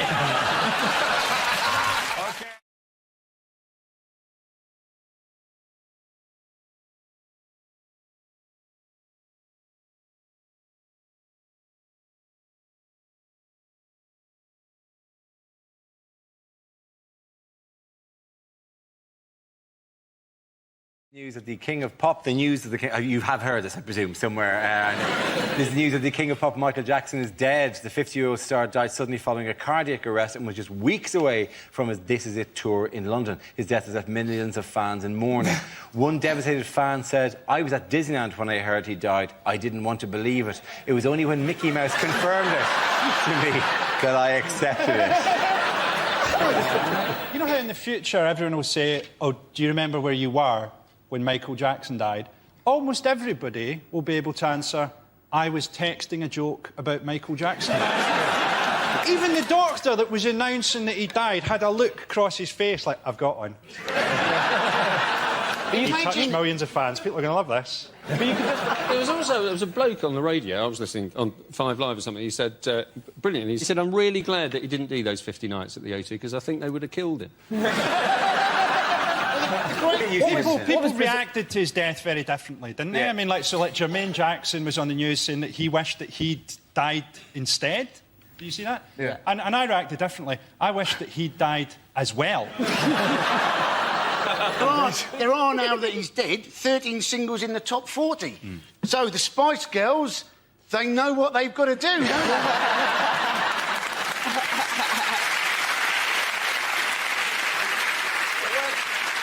When they found him, they said that he was face down on the floor next to the bed.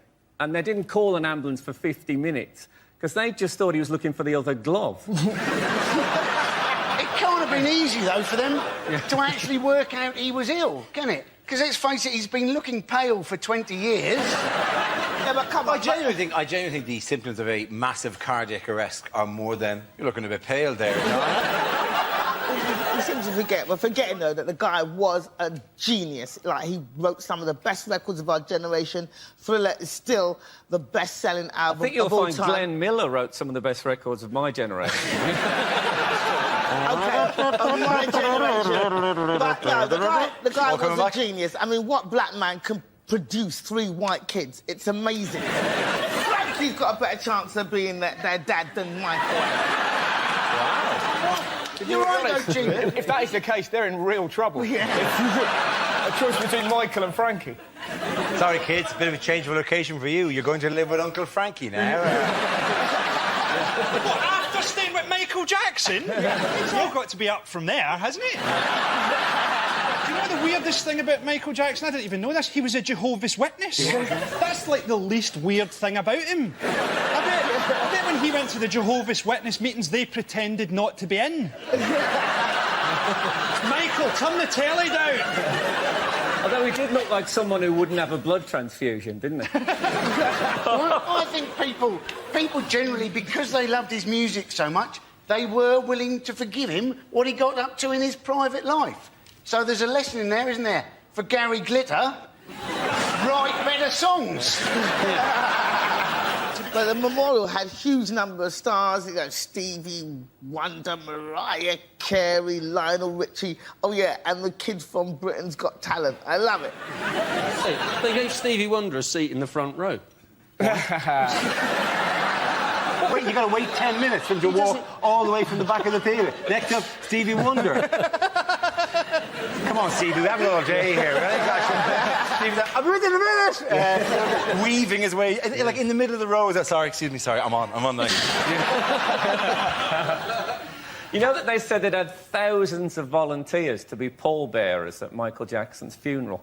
I bet they did. Where were they when Barry White died? One of the best stories about this, I don't know if you read this, was that Bubbles has been banned from the funeral because he's too violent. That's a fantastic story, isn't it?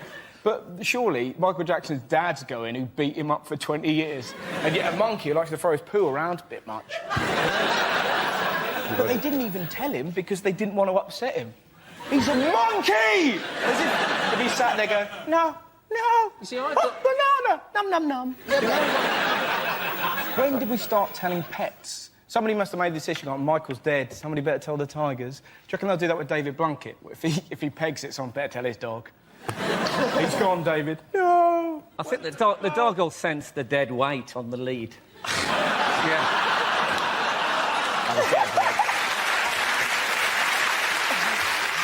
I think he should have left Bubbles to Diana Ross. Because it's great. He left the three kids to Diana Ross and she didn't know.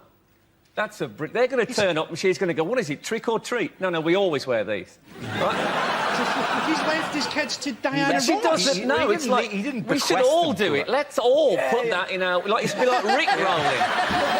It would be great, though, if we did leave everything to Diana Ross, if everyone in the world got together, just leaving anything, you know, like a bugle or a flute, just so that she'd be sat there going, this is ridiculous. I feel like I'm in the middle of a chain reaction. Do you think?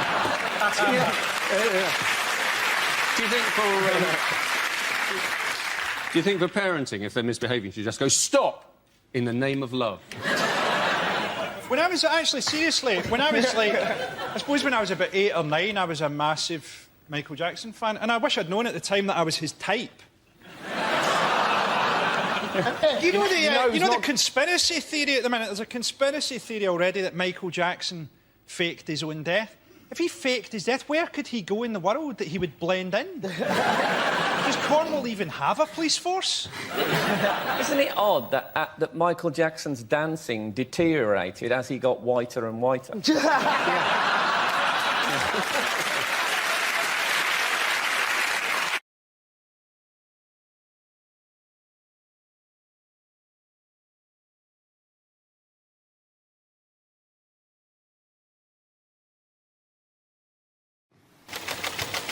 The first subject is nationality. Who wants to come in that? I'll take it. Olga. Hell yeah! Hi. Nationality is a very big topic for me because I'm originally from Russia and I need to start every set like that because I know that they're listening. I have a very Russian name. My name is Olga. Olga is the most common name in Russia. It is, of course, Old Slavic for I wish you were a boy. My last name is K-O-C-H. It's meant to be pronounced Koch, but if you're living in an English-speaking country, 8 out of 10 times I am Olga Koch.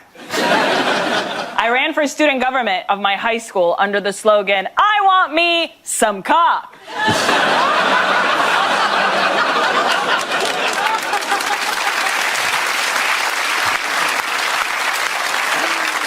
And I won. Also, I don't know if you know this, but in Russia, we don't have middle names, we have patronyms. So instead of another name, I have my father's name. So if you look into my passport, it literally says Olga Alfredskak. So I never forget where I come from.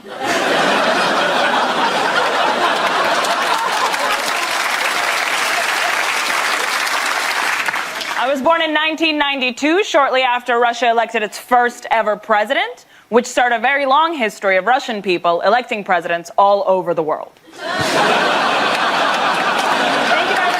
you very much. Olga. That leaves us with Nigel. Let's see what your topic is. Let's spin the wheel. Now, the topic is food and drink. Where you go? I'm foreign too.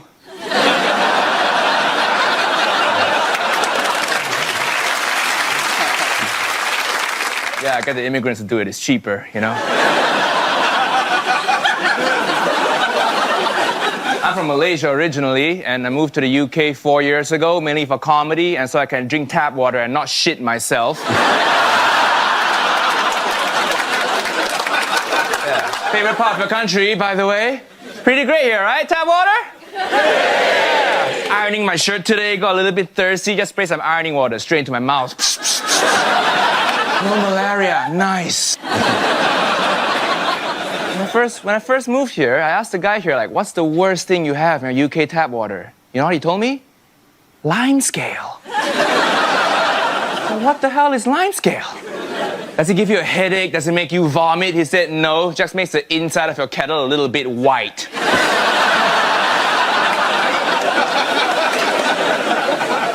Life must be so hard for you. With your kettle discoloration problems. I love scale. I eat all the scale now, all right?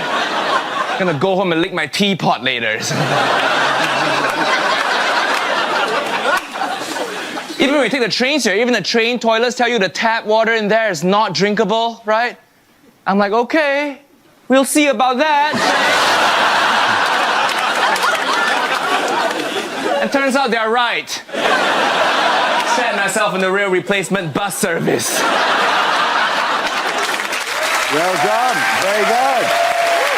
Points there for Olga. Or either of them. Come on, come back. Thank you.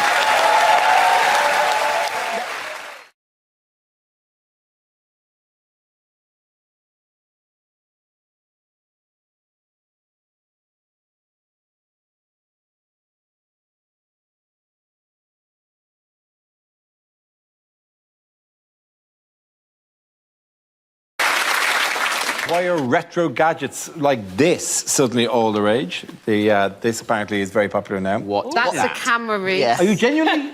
Have you never seen these? Yeah, I've seen them before. I was doing a joke. It's a comedy show. Heaven for that. Let's have your shocked face. And it's good, isn't it? Wait. Yeah, see, this is why we stopped using this shit. Off, on. Yeah. Well, if I put the eyes on it. There we go. Now we'll wait an hour. So why is this apparently now? Well, apparently all these retro gadgets are coming back. People want to... But I think it's just the government telling us that to prepare us for after Brexit, when we go back to dial-up internet and leeches for medicine. Absolutely. Yeah. Do you remember all the good old days where you'd have, like, pineapple on the shelves of your supermarkets and things like that? This is how they used to film Mock the Week.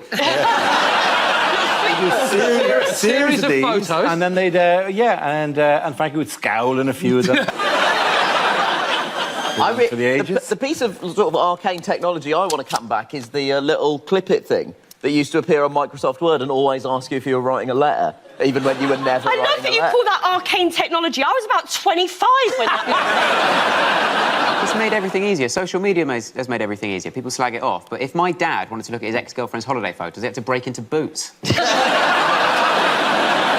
My friend said the other day, my son gets bored waiting for an app to load. Oh, fuck off. I'm talking Sunday afternoon in the 80s boredom when it's raining, you've read every book in the house. I grew up in Maidstone, that's a Mills and Boon and an Argos catalogue. And then when you think your day can't get any more boring, your dad would go, get in the car, we're going to go and visit someone.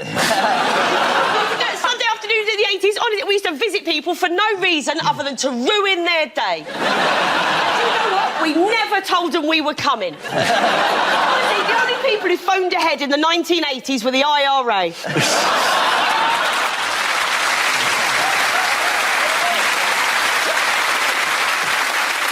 Yeah, that's what it was like. That's what the 1980s were like. There it is. That's how... Are we in there? We've got. Dara. That looks like the photo they would use if you were embroiled in a Me Too scandal. It's like the last photo before you went missing. Oh, God. All right, Jesus. Did I go missing because of the Me Too scandal? All I'm asking is if you've seen my son... Oh, mate. Can I just say... He may just be You can just see the missing persons helpline number. That is masturbated all the vitamins out of his body. That is like one of those old Victorian photographs that prove the supernatural. It looks like a kids' movie where you play the fun vampire. Casper the French. Oh, no, it's the ghost that bullied Casper. I don't know what's happened with this, but I'm not saying the past was more racist, but I appear to have been turned white. Wow,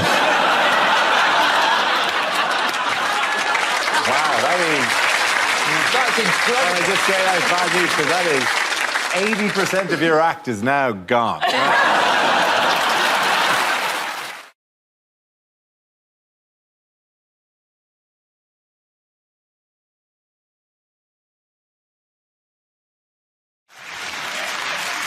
Okay, the next topic is unlikely to hear at Euro 2016.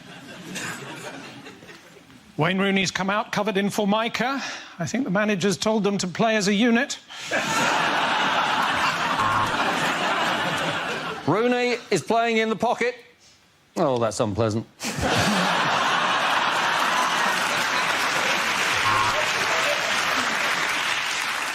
And England go through on penalties. And the French mascot is 7-year-old Lucien Dubois from Nice, showing us all how to smoke a cigarette with real panache there. Oh, that is an absolutely shocking decision by the referee. Black shorts, black shirt. I'm sure the girls will agree with me. Way too matchy-matchy.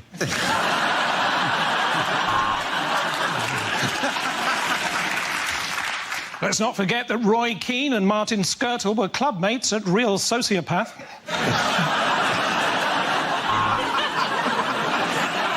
Oh, that is an absolute beauty. Swedish, about 25. Well done, Dirty Dave on camera 5. The England front three are trying to get in behind, but the Wags are having none of it.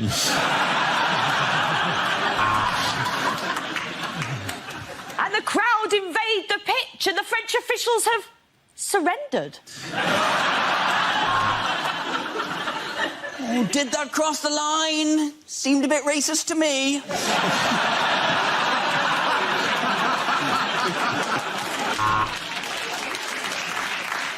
Well, next for us, it's Iceland-Turkey, and when that's defrosted, it's England-Slovakia.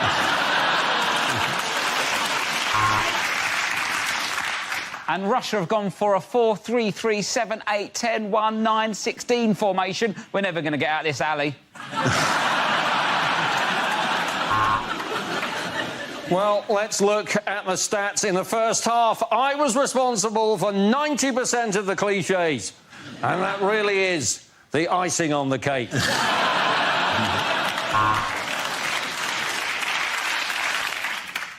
the Swedes are out.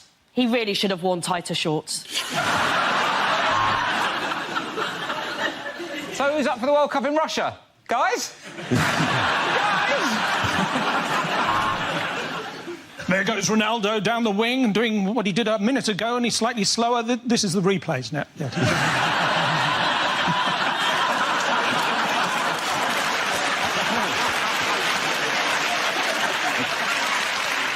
Oh, well, they say, cometh the hour, cometh the man, and I have. I'm just off to get some more pants. At